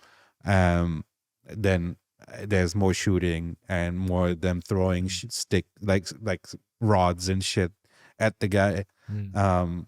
And then I like that. Yeah, sorry, go on. no, go for it. Yeah, I just wanted to like where I just for some reason loved that part where it was just so raw and gritty, where it's like we've seen a heist, we've seen a fucking shootout, and now it's just like we were gonna see like this. I thought it would be like you said, Ocean's 11, like, or like Escape from Alcatraz, where it's gonna be hidden in the night, and Yeah. it's just like people just grabbing shit and just throwing it at everyone. And I was like, it was like getting my emotions like Full getting on raw, and prison I was riot. like, hell yeah, fuck yeah. I was like, fuck those guards up, like I Yeah, was getting so pumped up. it must have been so much fun Even to now shoot. thinking about Like it. everybody was Yeah. yeah, it was good. You could feel the energy for sure. There was definitely Yeah. that was a lot of like men just grunting and screaming. Yeah, exactly. It's like, yeah, fuck yeah. It's like just throwing their, and I was like, that's exactly how I would expect it to happen. I wouldn't expect this big scene to like, it would start with like little things, and then it almost turns into like Planet of the Apes, where it's like they just, or like the inmates just fucking go nuts and just, and I always imagined how that would look and how that would feel, and just like watching it, it got me like, even now just like thinking about it, it gets me so pumped up where I'm like, yeah, fuck those guards up. But yeah, then Andor Yeah. climbs up and he gets the gun, starts blasting with the blaster, and gets the two guys. That's when everybody starts climbing, and they get out, and everybody starts grabbing guns, and they take over, get rid of the other guards, shoot them, and just start running and start going to the other floors, where that's also a cool scene where people are like, what the fuck's going on, and you just see shooting through the Yeah. window. And I don't think it was Mulchi, but like one of the guys comes out and he's like, "Come on, everybody, we're breaking Yeah, he out. just comes out. He's like, "Come on, fight! We got him. We're breaking out." Everyone's We like, getting okay, the all fuck right. out of here! Come on, everybody!" Let's go. Imagine if one guy just started sign languaging in the middle of all this. Like, dude, we don't have time for this anymore. Then just slaps him. It's like, "Run, bro!" Yeah. Run! But Get a hold of yourself. but yeah, they start collecting everybody. There's more shooting and more killing of the guards, and slowly Andor and Serkis make their way to the control room, where again, very And them going up the stairs is also such a cool shot. yeah. I think it's all of it just looks awesome. That whole prison has just such a cool design. So You know what it kind of reminded me of? Like now that I think about it, it's reminding me of it now, of The Raid, the movie, where it's like they go level by level by level, and it's like the higher up they keep getting, like the tension just keeps building and building. Obviously, The Raid is way more intense, and but I'm just they saying, just didn't like do that of being much in with one the facility going floors, level by level, in my opinion. Where like maybe like a where each floor is like a different type of hurdle. yeah. I think it was in this, it was just like they just go floor by floor, like they just climb the floors. Yeah. Also, anyways, they don't go so much. It doesn't matter. Yeah, sorry. They are to an extent, but it's a very short scene. So I feel like that they could still expand upon that idea, because the raid is always a good idea. It works. It's just a good concept. That's why Dread was so I good. think the director of Raid did directed Rogue One, I think, right? Did he? Didn't he? Gareth Edwards? The raid He directed something Star Wars. isn't the raid like a Thai movie? Yeah, but I think it's Thai or directed by that. really? Why would he? Yeah, I thought so. Does he speak Thai? No, I'm not. I don't remember if it was I don't know. Thai or Filipino or. I don't think it was Korean. It was a Thai movie. It was Thai, right? That I know. Yeah. But yeah, like why would Garrett Yeah. Edwards Gareth Evans. Gareth Evans. Sorry. Evans, and he did Gareth Rogue One. Evans. And he directed. I know he directed some Star Wars thing, and that happened. I think because of his popularity after the raid. Are you checking? I think so. Yeah. Sorry. So what did he direct? If you're on there, that's what I'm checking. Oh no, he didn't do anything Star Wars. That's what I think. Gareth Edwards is a different guy. You're confusing him. That's a with different guy, right? Okay, yeah, that's yeah. Because when I looked at his photos, I was like, he looks like a different guy than what I was thinking of. Is he Thai? But this is Gareth Evans. He's no, but he's still a British guy. Okay. Who directed the raid? So that's why it's a little confusing. Right. Yeah, because like that movie again, how would be difficult to direct the movie if you don't speak the language. I feel like because that movie is done in Thai. Anyways. So everybody's breaking out and shooting and stuff is happening, and they finally Andor and the and Kino, aka Circus, get to the control room. So there they take over. There's three guys in there. One dude has the key. It's just like a little tension moment of just like who has it, but they get over it pretty quickly, and we find out what that water was that was coming out of the facility, which I guess is their way of generating power, where it was hydraulics. Yeah, exactly. So it goes back to the fact of me thinking that they must make sure that the cost of running this place is minimal. You know what I mean? Like it's self-sufficient with the power. And that's why I was like, where's the food coming from? Because like flying something in, that's such a hassle of having to deal with the transport, with the gathering of the food, with all of that. While they have all the inmates just work on their own, you know, like It's you remember what Matt Damon did in The Martian for food? Grow a potato in his poop. There you go. So maybe that's what they do. I mean that, or they got maybe it's just poop sludge.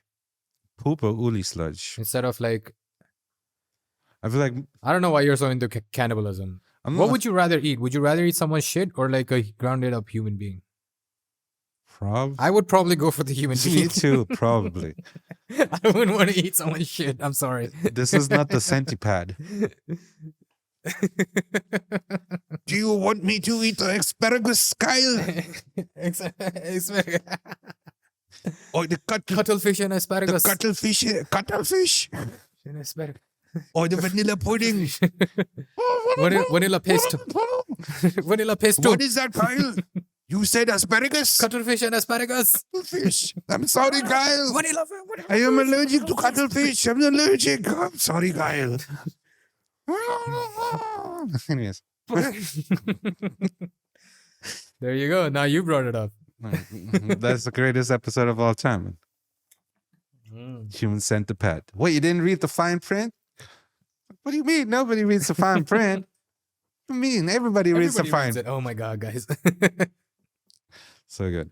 So good. Also, I didn't want to remind people of the human centipede. Yes. Have you watched it? Yeah. 1 and 2 and 3? No, just the 1. So I gave up after 2, where I was like, okay. I was going to watch 3. And when I heard about like the third one is kind of like a parody and actually a comedy, still totally disgusting. Really? But when I saw the trailer, it was just like, it looks much more like a B movie. And I thought I need to be like in a certain zone to watch this. And I've never gotten to the point. Because also, honestly, so here, let me take the audience on the right, since we're talking about it. I'm like, nobody wants to hear this. So I'll just tell you the premise. We're in the middle of a prison break, okay? Do you know the premise of Human Centipede 2? No. I would imagine it's the same movie. That's the reason I didn't watch it. So the reason why the trilogy is actually kind of interesting because the guy did something new every time. So Trilogy, really? it is a trilogy. It's the Human Centipede trilogy. Uh, Yeah. So the idea is they set it up beautifully. The whole time they want to get to the point where they make a full segment, and the last movie is called Full Segment. Oh. But the second one is a black and white movie because it's so fucking gross. They had to make it black and white. Basically, it's really? about a mentally handicapped guy who is like a security guard, and he watches his favorite movie is the Human Centipede. So in this, they're taking it out where it almost makes it seem like they're in our world, in which the Human Centipede is just a movie, and this guy just watches it every day or whatever, and he gets crazy. Oh, wow. He has like a crazy mother as well, and this guy just starts having the idea of like he wants to do it, but the whole thing is he kidnaps a bunch of people, more than 3 this time. I don't remember, 6, 7, more, not a full segment, but a room full of people. And he's not a doctor, he's mentally handicapped, and he kidnaps these guys and makes a human centipede out of them. And the big thing about the first one was that it was anatomically correct in terms of like the way they did it. Right. They always said that like if you were to do it, this is scientifically the way it would have to be done. This is if somebody watched the movie and tried to recreate it and it goes all wrong. And it's so many body fluids everywhere just because that guy does not know what he's doing. The final scene. I would love to see this. Oh, bro. Don't tell me what the final scene is. There's so many things he does. I would love to watch it now. It's basically... All right, don't tell me. Don't tell me. The first one is like a suspense thriller until at the end it's kind of a bit of body horror, but then they play with it where like it's kind of like they still treat it really interesting. I still think the first one is a very interesting movie.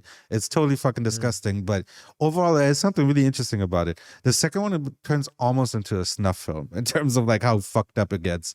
And then the third one, like I said, is a comedy where it's it's a prison, and the head of the prison is like, we need to do something to get the numbers up and make more money. How about we just turn the entire prison into a human centipede? And that's what they do. And in that one, the director of the Human Centipede is a character.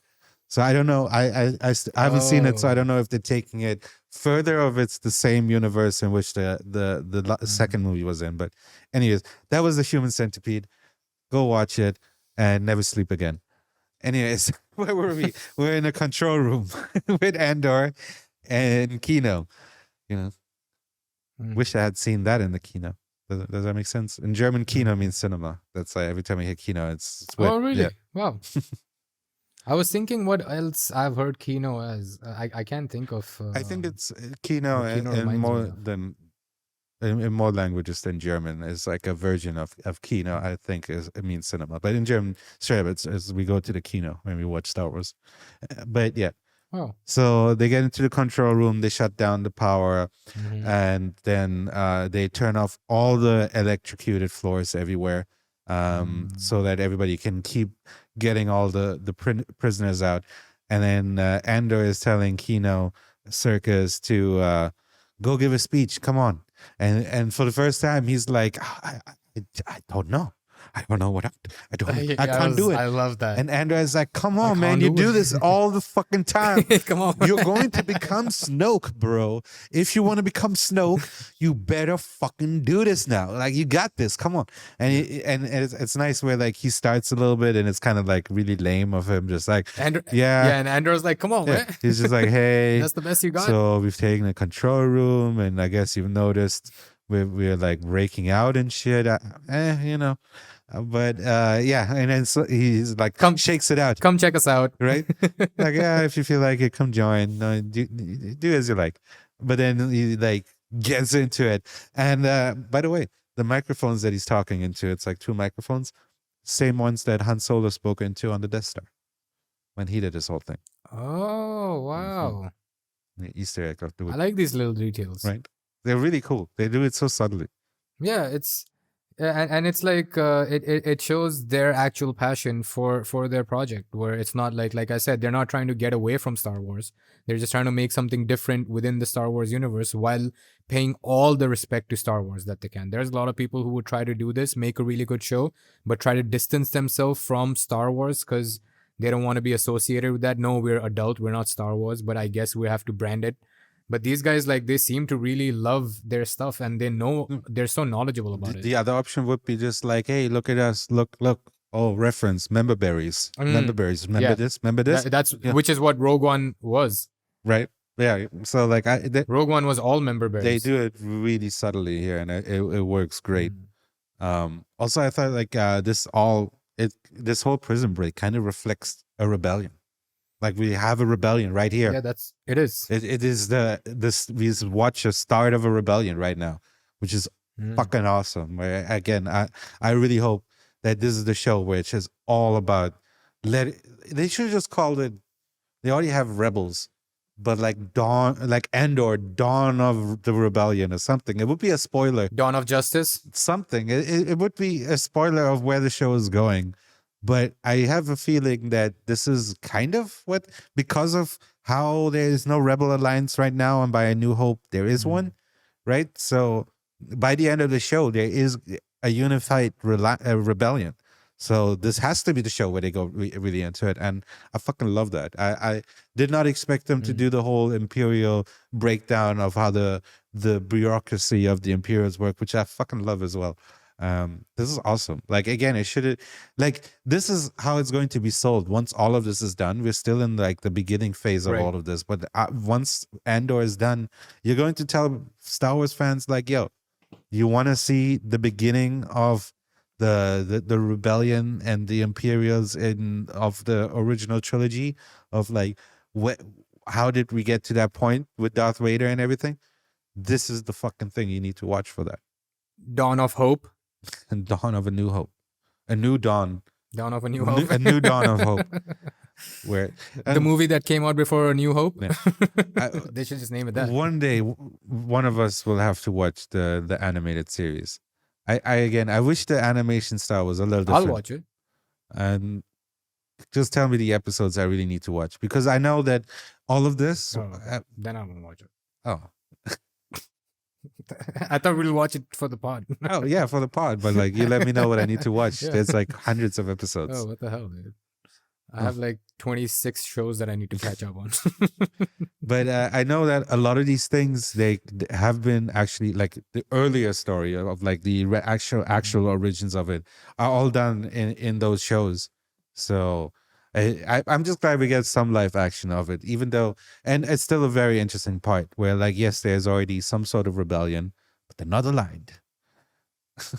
But yes, then and themes of freedom versus claustrophobia, where Cass and everyone is breaking out of their personal prisons, but someone like Mon Mothma, who's trying to break out of it, keeps getting more and more sucked into the other direction, and it's like they're getting from a prison to like an open world, and she's like getting more deeper and deeper into like everything around her is feeling like claustrophobic. Like all her environments always feel, she's always in like in her car and in this house that she's sort of trapped in. But they didn't do the thing that I thought they would do, where it would be a cathartic moment for everybody to break out of prison. But I guess they have longer plans for everybody, because that's what we were saying the whole time, right? Like everybody is in their prison. This could have been a great moment, but maybe that's the last 2 episodes. Maybe this is like, maybe that's why there's 2, and they're playing a trick on us, where this is kind of like the beginning of the new arc already. It's the end of one, but also the beginning, where it's the end of Andor in prison, but it's the beginning of everybody breaking out of their other prisons, you know?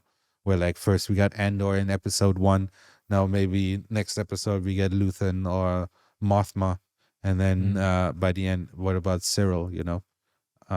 Yeah, I don't know. It could still be a thing. Oh boy. My guy.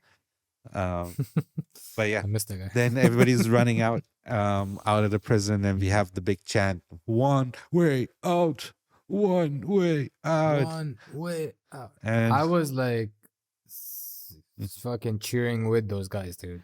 All the people I kept saying that never watched the show, but our show, the podcast. But I Yeah. kept telling everybody every time they say the name of the show should have a shot. If people were Mm. listening and doing that, they'd be very drunk this episode. So, Very I was nice. onto something. Mm. But yeah, and then here's the big moment. The big moment of this entire prison break where they get to the opening where the ships come in to drop off the prisoners, and they stand there and there's a huge drop into the water, and one guy from Andor's table is just Leroy Jenkins like, fuck it, I'm out of here. Woo. Okay. He just jumps and everybody starts jumping down just like lemmings. They just all just fucking Lemmings. I was just gonna mention that. right? They all just jump in, and Andor is there, and everyone's running past him, and he looks back, and Kino Circus, oh man, he has a look on his face. And Andor is like, man. "What's up? That was. What's up, my man? Let's go." And he's like, I can't swim. I can't swim. And he's like, "What? I can't swim. I can't swim. Yeah, I like how he says it right. But at first he's like, I can't swim, and then he's like, I can't swim. Okay, guys, there's nothing wrong with it. So this is actually done by like a friends of mine who watched the show. They're all like very caught up on this moment specifically, because they're like, why wouldn't he just jump down and somebody just help him and help get him to shore? And my point to them was basically that I think it was very clear. Like the showrunners had that same idea, and if you see people keep pushing Andor, and then when he finally finds out why Circus isn't jumping, Andor is trying to tell him like, come, or something. Like he doesn't even get to finish his sentence. They have like a Yeah, but like he starts saying something, and they all the inmates just start they push Andor down. So the one guy, to convince him, is like jump down, and everybody else doesn't know who he is, and is like they're running and they're just thinking about freedom, like and they even showed that there were people who were getting stampeded over exactly, yes, while people were running. yeah. So I think they were making it very clear that like besides Andor, there's nobody here to hear. Nobody's listening. That like when he said it only just once. Yeah, if you go back to the other episode and have an extra shot, rewatch that episode just so we have more views. But just please, yeah, please give us views, even if you drink or not. But yeah, I think the showrunners had a similar idea, and I think it was very melodramatic. The whole "I can't swim," but at the end, it's like, first of all, he's not there later, right? He has to become Snoke somehow. There's an easy way to be like, okay, we don't have to pay him for more shooting days, and we can just take him away. Someone else will figure out how to turn Kino into Snoke. Kino is in charge of Kylo later on. Oh, there you go. You know what I would have wanted? I wrote this down where I wish they would have had like a small second, like right before. I wish there was a moment where right before the doors open to their freedom, right, where they see that now they just have to jump. I wish there was that one, like, you know how a movie moment always happens in those moments. So what are you gonna do once you get out? What's the first thing you're gonna do? And the other character says something like super random. I wish Andor would have been like, so now that we're getting out, what's the first thing you're gonna do when you get home? It's like one of those like pep talks, right? And I wish Andy Serkis would go, I'm gonna go wash me hair. I'm gonna learn how to swim. I'm gonna This one guy's just like, I want to have blue ramen. I wanna have sex with a lady. Okay, I've been around dudes for like 40 years. I'm gonna go see a lady. I'm gonna go rape some women and then end up back here. Going straight to rape. God damn. Well, I mean, they must be frustrated, right? So, one of them has to be a rapist. They're all in prison. Not all of them can be innocent. We found out that they are mostly innocent, right? Mostly, well, one of them has to be a murderer, one of them has to be a rapist, one of them has to be a pedo, I'm sure. We don't know. What is if those guys go to different prisons? Because Are the guards? Maybe they're the guards. I don't know. I feel like you're applying a lot of unkosher. What do you call it? Not very kosher. what you're implying here?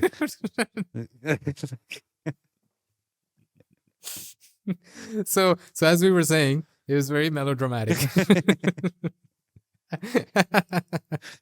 Well, yeah, rapist guards in prison, sure. And then the shot is very nice from the top when you see like everybody spreading out and shit, and like it looks very dope. But yeah, Mulchi and Andor and everybody else in prison gets out, but our man Andy Serkis goes back to his bunk bed and I guess just waits it out. I don't know. He's gonna be. Everybody's gonna come in. He's like, "What the hell happened here?" And he's just like, I don't know. I don't know. I'm a floor manager. I'm the floor manager. I'm just a floor manager. I told him not I to do it. didn't know what to do. Yeah, guys. I told him not to do it. Nobody was listening. And it's like nobody else there. Nobody listening. He's the only one who's just like, it was crazy, man. Like people rioting and shit. It was crazy, dude. Yeah. I was calling for you guys. Where the fuck were you guys? Right? You guys went to hide? Right? Like, why would you leave blasters out for him and shit? I don't know. That's what I would do. I was like, what else? I was just in here putting Brill cream in my hair and just like drinking sludge. That's all I was doing. I don't know what the hell you guys were up to. Maybe he didn't want to mess up his hair. Maybe the water fucked his hair up so much where he just made up an excuse and he didn't want to seem like it's about his hair. And he's just like, oh no, I can't swim. Maybe. What I hope happens is like he like some Imperial ship is going to come. I hope he's like hiding in the vents or something. And then when they leave the ship, he goes in and takes over the ship. And at some point, Andor is just walking down the street. He's walking over a bridge. And at the end of the bridge, who happens to stand there? Bruce Wayne. But Bruce Wayne tells him that like his friends with Kino. And he... I was just gonna say maybe they're at an Italian cafe, and Andor is over there with Catwoman. True. I mean, I was thinking of that way where he just appears out of a hole on a bridge without any fucking explanation how he gets out of Siberia back to fucking Gotham without any money, help, or anything when he crawled out of a dirt hole. Well, he's Batman. Yeah, but he crawled out of a dirt hole without a phone. What the fuck is Batman going to do to call anybody? He doesn't need to call anyone. He has anyone. a broken back. What do you mean he doesn't need to call anyone? They need to call Batman with a sign. They need to call each other. He doesn't have He doesn't need to call them. They need to call him. Yeah, but at that point, he needed to call somebody to get him out of that dirt hole in Siberia. What do you mean? Why are you shaking your head? How did he get out of that dirt hole? How did he end up on that bridge? He had a thing on his utility belt that called something. He had what? That called something. No, but he had nothing. Or maybe Superman went to help him. He was naked in this prison with a fucking potato sack on his pants. Like, he wasn't naked. He had those raggedy clothes. Yeah, was he? You just want him to be naked. Was he boofing a beacon that like he activated by clenching his butt cheeks when he came out? Like how did he end up on that bridge? Is all I'm saying. It's like. Tell me that story. I felt like the rest of the movie didn't matter after that. I was stuck on this. With his grapple gun. What is he grappling to in a desert? Cacti? Yeah, huge cacti. He probably has. Dude, he's Batman. He can do anything. But my point is, he was stripped down to nothing. He was not. What is it? Oh, right. It's not like. You know, even Iron Man, like if you take everything away and you put him in the desert with no money, no contact, all he is a smart dude, but it's still like, I feel like it would. He'll figure something out. It's like Pickle Rick, where he figured it out how to go from a pickle into this assassin. But by just like killing a cockroach and then like all those kind of things. But I think that's what Batman and Iron you don't Man think this would be an interesting story of Batman spending a month trying to get out of the desert in Siberia? He's living off lizards and shit.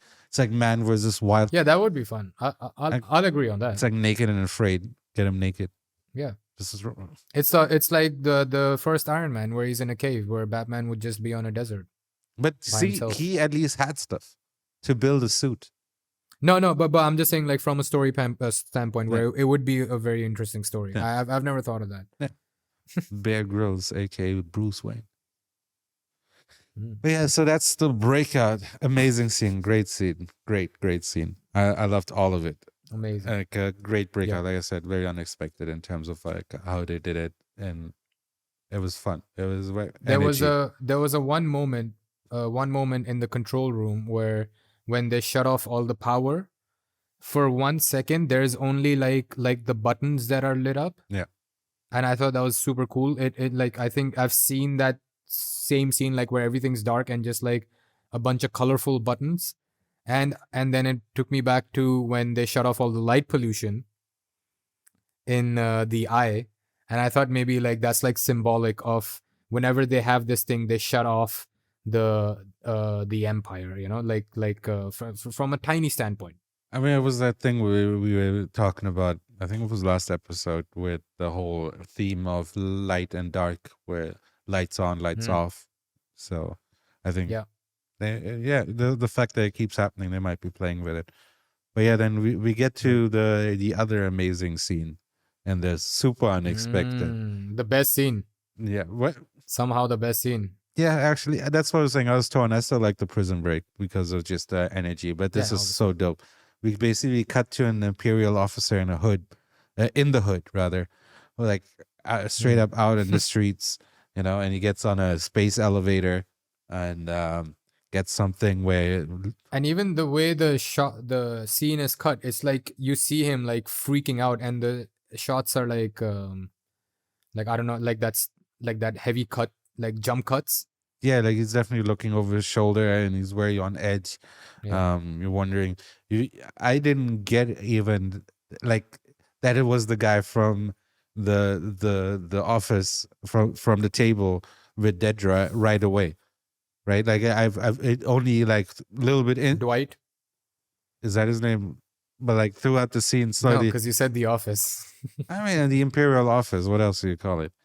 All right. But but yeah, like I was like, oh shit, it's the fucking the slimy looking guy. Where like I was saying, he looks like the most Imperial looking dude in that room. Right. But yeah, so he gets on the elevator to talk to Luther. It's a trap. But It's a trap. basically he comes out and yeah, Luther is standing there and kind of wondering like what is going on, and you find out slowly that okay, first of all, Luthen is basically threatening his kids the same way that we had Skeen doing that shit, where again he's going for the kids. So interesting that came up again, but basically gets the spy to tell him about Dedra Miro. So we finally are at that point where Luthen and Dedra both know about each other. Question is, who knows more and who's going to use the information to make the next step first, right? But yeah, then what a fucking speech from Luthen, where the spy is trying to tell him like, I want to get out. That's where the vow comes in again, where he's like, I don't want to do this anymore. I have a child now. I need to be safe. And Luthen brings up, he's like, becomes a parent. Yeah, exactly. Again, the parenting theme. And Luthen brings up the vow. He's like, you taking the vow. You got it. Stick by it. There is no way out. This time, no way out. Other ones have no way out. No way home. But one's a one way out. Yeah. Or there is only one way out, I guess. But yeah, so Luthen gives this amazing speech of what all he has lost. Like wow. Again, wow. Like what Stan Skarsgård is doing here with talking about what all he's given up. You really fucking feel it. Like sacrifice. Use the tools of the Imperials to, and it's what we kept talking about, where he's becoming more and more like the Imperials, but he mentions it himself now. Yeah, and he talks about sacrifice and how he gives everything with a nice echo on the everything. Fucking powerful. And so what Mm. also Gravitas. what I hear is, first of all, Luthen is a fucking G. What a nice, like, Right. so nice to, every time he's in that coat, like this time he's not even a coat. He's standing there almost like a Vader. He's got like a Yeah, right. Like yeah. he's Yeah, almost that's exactly what I was saying. That he's got that thing like it reminded me of the bad guy from Mandalorian at the end, the dude from Breaking Bad, yeah, Gustavo. yeah, exactly.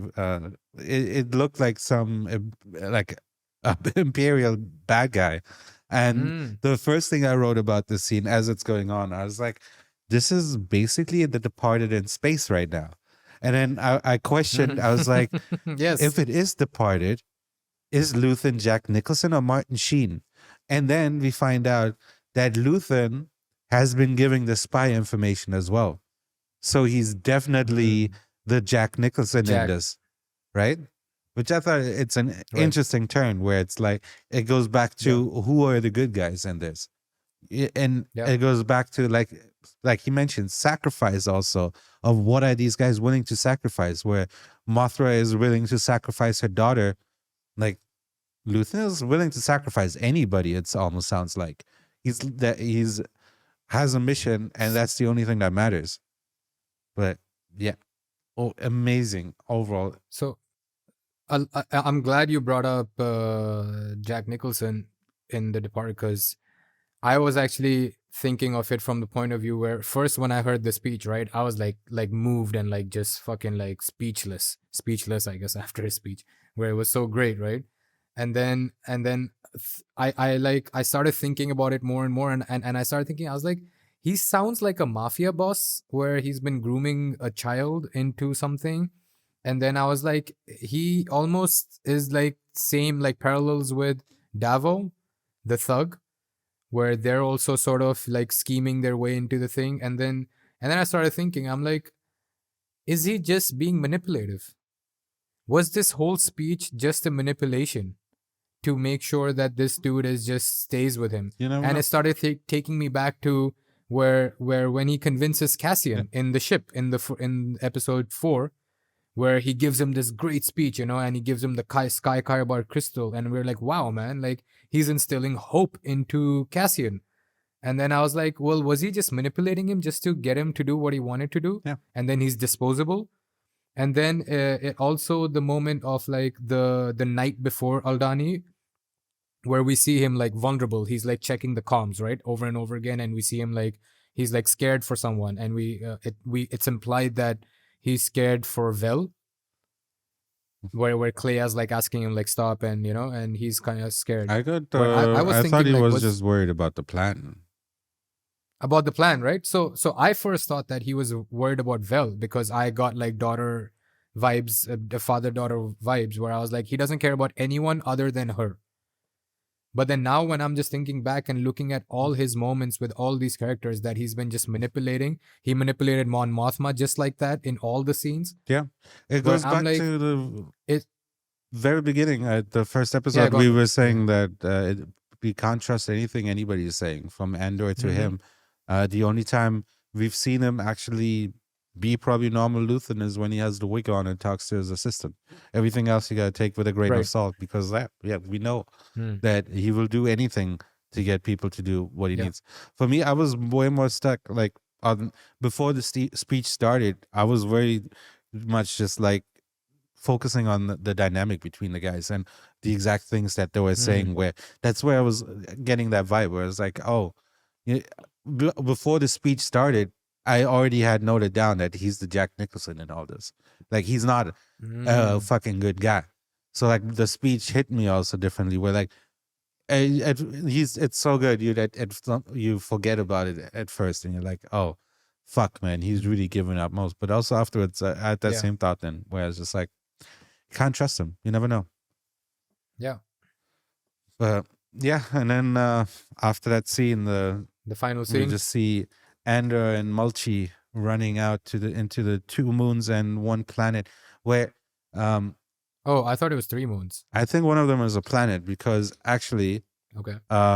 there's this whole thing where Alderaan has 3 moons, and Oh. yeah, so it could actually be that they mentioned the prison Nakina 5 is a moon. They specifically mentioned that. And you see two moons and something that looks a little brighter, bigger. So it could be that it's that Nakina 5 is one of the 3 moons of Alderaan. Maybe it's a long shot, but I just thought there Could be. there was definitely something a little different about the third moon, it seemed like. Yeah. But yeah. And did you see like a cathartic theme at the end where when they show them escape, when they finally land on the thing, right? They do a quick shot of their feet.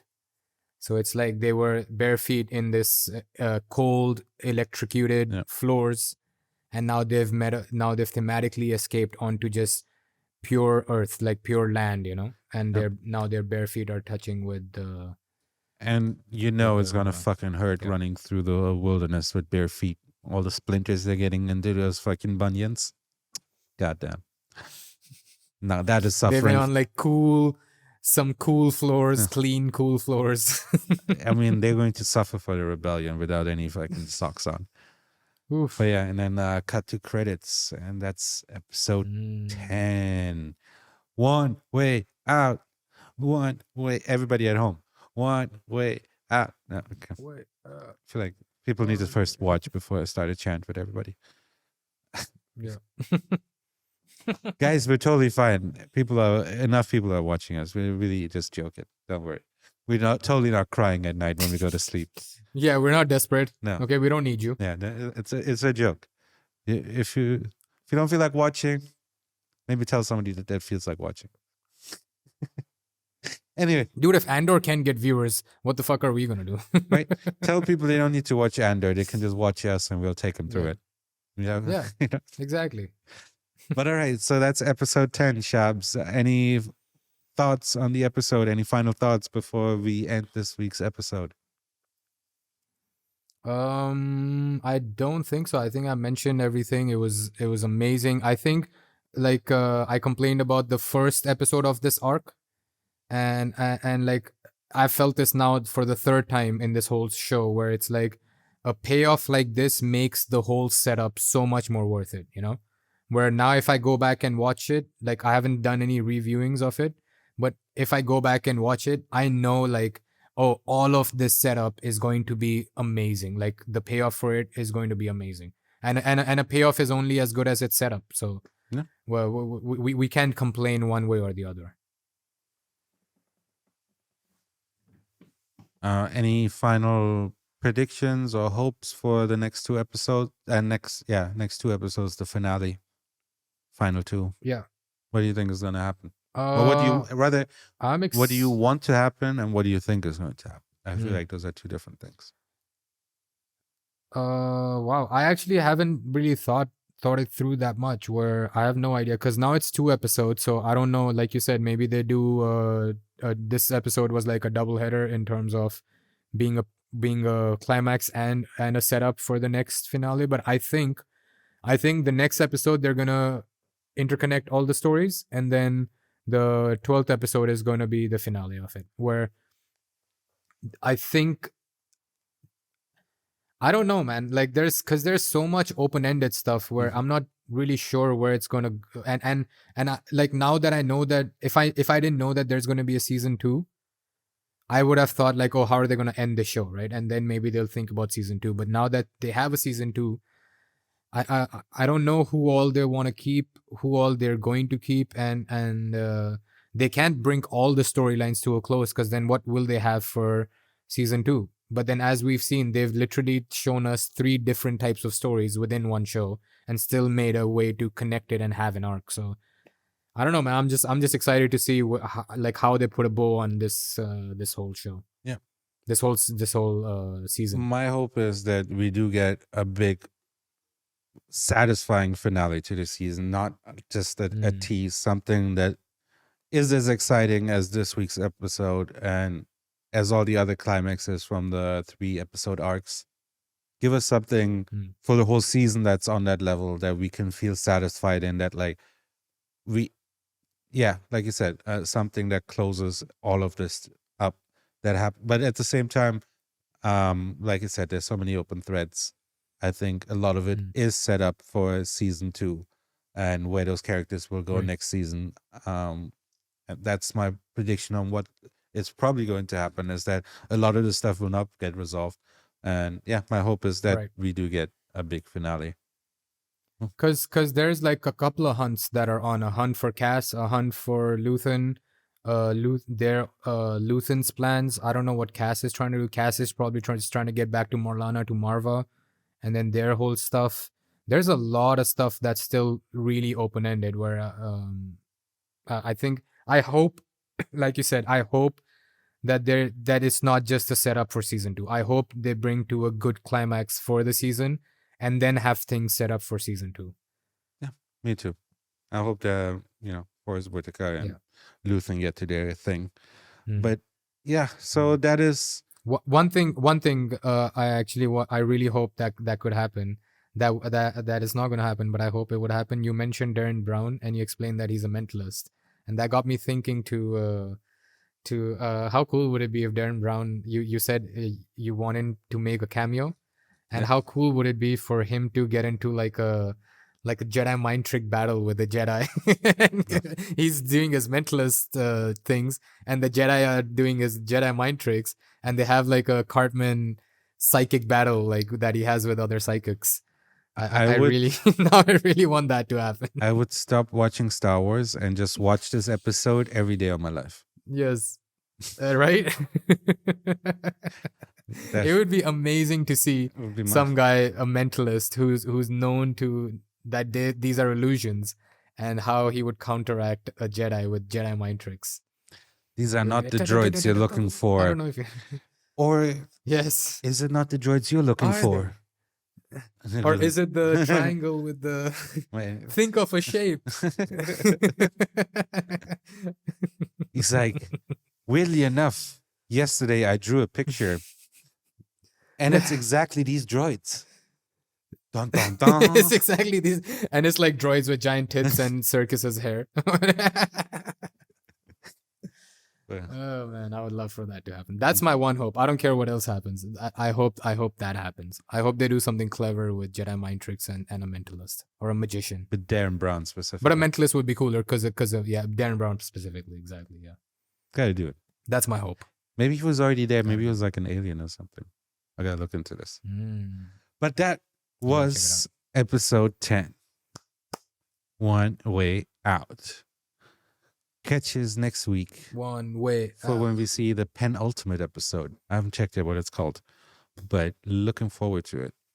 Shabz, why don't you take us out of here so that everybody can go and watch the new episode and come back and join us for next time?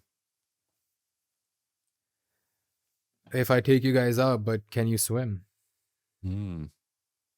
Good question. Leave in the comments. I don't know how to swim. Mention in the comments if you can swim. And my entire life, people have railed on me for not knowing how to swim for some reason. Wait, you actually don't know how to swim? That I've never really needed to. Yeah, you see, this is the response I always get. This is why Circus never told anyone. I've been holding it in throughout the entire episode where you're like, oh, maybe Circus was like that. I was like, no. Okay, he knows the kind of response he's going to get from people. They're like, what? You don't know how to swim? Really? What kind of a dude are you? Okay, I knew this would happen. This is why I didn't mention it. This is why Circus didn't mention it. And it cost him his life. It cost him his freedom. And I know for a fact you've been around enough pools that someone could have taught you. And what do you mean? Yeah, well, I don't need to swim. I know how to swim a little bit in a splash pool, but I'm not going to do laps and I know how to do a breaststroke. The worst argument is that I don't need to swim because I don't go swimming. The main thing is you're adding out of the billion things that can kill you every day when you leave the house. You know, it's just literally every day all we're doing is making sure we don't fucking die because of some bullshit. You're just adding another thing where like, oh, someone pushes you in the water. Like, oh, but I'm not going to go in the water. What are you, a game character? Dude. Like, because someone pushed you in the water, you're going to be just dead? That's just dumb. No, I'm just going to get out of the water and I'm going to kick that dude's ass. How do you get out of the water if you can't swim? Well, what kind of water is it? Deep. Is it a pool? Deep water. Why would I be near deep water if I don't know how to swim? I mean, you know, sometimes don't have a choice. Sometimes there you you don't go. No, okay. Andy Serkis had no Okay. choice. I've never. Well, I hope I don't end up in any circus issues or bare feet. But he is he proves my point that he thought he didn't need to know how to swim. In the end, it cost him his freedom. Well, all you have to do is one Sunday afternoon, somebody just gives you a 5-minute lesson and you know how to swim. Anyways, so everybody, let us know if you know how to swim and if you think it's absurd that Shabz doesn't know. This is swimming shaming. Yeah. This is swimming shaming. Shame him if you agree that this is ridiculous. Shame him good. I know. Find him. I can do like a regular freestyle and a breaststroke, but I can't do like with my I can either keep my head inside or outside. So I either have to hold my breath or I just have to like keep breathing like that. No, I can only do it in the shallow end. I'm also very short, so shallow for me has to be like super shallow. Like it has to be like a kiddie pool. The point of swimming is keeping your head over the water, because if you keep your head under the water, you're diving. Well, no, like you know what I mean? Like when people swim, they do like 1 second they're in the water and then they take their head out of the water. I mean, this is like if you're like professionally trying to get somewhere fast. Just a normal breaststroke is about keeping. Oh, I can do that. I can do that. Plus, I can paddle. I can do You're like a dog paddle. Yeah, I can do that in the deep end. And like with my legs paddling in the thing, and then I'll get to the wall and I'll just hold on. Do you know how to ride a bicycle? Yeah. All right, next episode. This time, everybody like and subscribe. Like and subscribe. Shame guys. him for the swimming this episode. Next episode, we're gonna get into the problem with him not knowing how to ride a bike. Imagine if the next episode someone can ride a bike and they can't escape. They get caught by Cyril. Yeah, Cyril doesn't. I can guarantee you, Cyril does not know how to ride a bike. Dude, he goes on summer bicycle rides to get away from his mom every fucking weekend. It's his only escape. He probably sits in the front of the bike while Dedra's riding it. Is that what you do? I just need a Dedra, dude. don't go look in my box. Okay. Well, we'll unpack that next time. He sits in that little basket where Dedra carries her baguettes. I'm gonna make note and make sure next episode when we start, we'll bring up the swimming again, just to make sure that everybody knows this. Like I said, leave in the comments what team this should be a clip. This should be a clip where it's like, do you really need to know how to swim? If you're not like even if you don't, like, if I lived on an island or like on a place where there were beaches, where we live there aren't even beaches. I don't. We used to have a pool, but like there's no water. You had a pool. Oh my god, that's so much worse. It was a splash pool. You had a pool. It was a splash pool. Man, and I could swim in it like a little bit. No wonder you don't have a pool anymore. There's no water in it. The pool is still there. Yes, everybody. If you're still, we just can't fill water in it. If you're with us still, let us know. Are you Team Edward or Team Jacob? Are you pro swimming or anti swimming? Who's the swimmer? Jacob's the swimmer, right? I never watched them, but he has the body for it. He has the body for it. I knew it. That's what I meant. I was trying to bait you into it. I knew you would watch that shit. I used to have a girlfriend, okay? I watched her with Sure. Girlfriend made me watch it. My girlfriend, okay? Whatever. I only watch it because of my girlfriend. I don't like... Dedra made me watch it. I don't like naked vampires. Like yeah. That's not totally me. That was just a nice bonus that you looked at the golden pegs. Was it shiny or what is silver pecs for Edward, because he's so shiny and he's pale. Can you use him as a silver bullet to kill the werewolf? Ooh, I like that. Anyways, tune in next time when we shame Shabz for something else, or let me know that I'm a dick for doing this. I think he deserves it. I think he deserves it. Okay, that's a question where. Is it a dick thing to shame someone for that, or do I really should I just go learn how to swim? Well, am I making fun of you, or am I making valid points about you just adding more ways to kill yourself? Half the times I just haven't learned how to swim out of rebellion, just because everyone was like, "Oh, dude, you got to learn how to swim." And I was like, "Well, I could fall off a building too. Should I learn how to fly?" Yes. Because that's one of the. If you could, you should. Yes. If you could, you I should. can't learn how to fly. Yeah, but you can learn how to swim. Right. That's the difference. That's true. I get your point.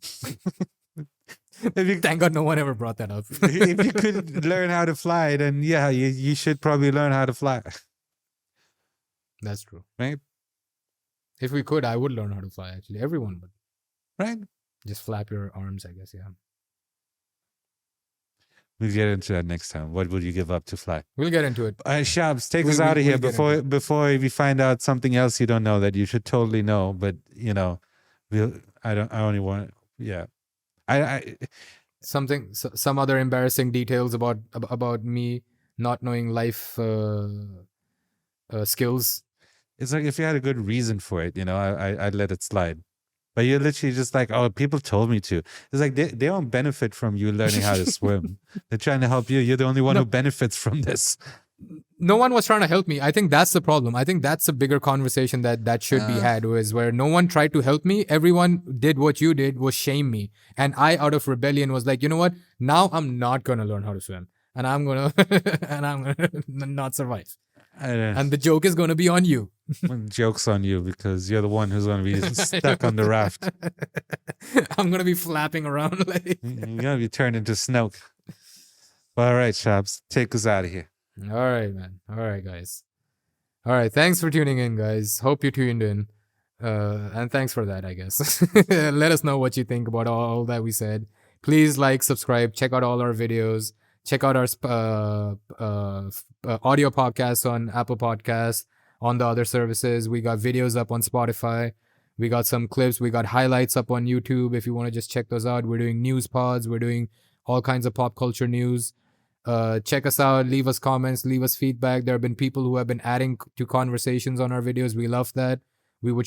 I'm going to shout all of them out in the next video. And we love all your feedback. Just help us out. Do whatever you want to tell us. Let us know. Rate us 5 stars. TikTok. And hope to see you guys for the next step. For the next episode. Thanks for tuning in, guys. Happy endings. You want to say something right before we... No, just peace out, everybody. TikTok. Peace out, guys. I said that. You missed it out. No, I heard it. I mentioned it. Yeah. But all you said was a TikTok. Just randomly in the middle of you talking. Okay. It's just like TikTok. I was like, all right. Happy. TikTok, guys. You got it. You got it in there.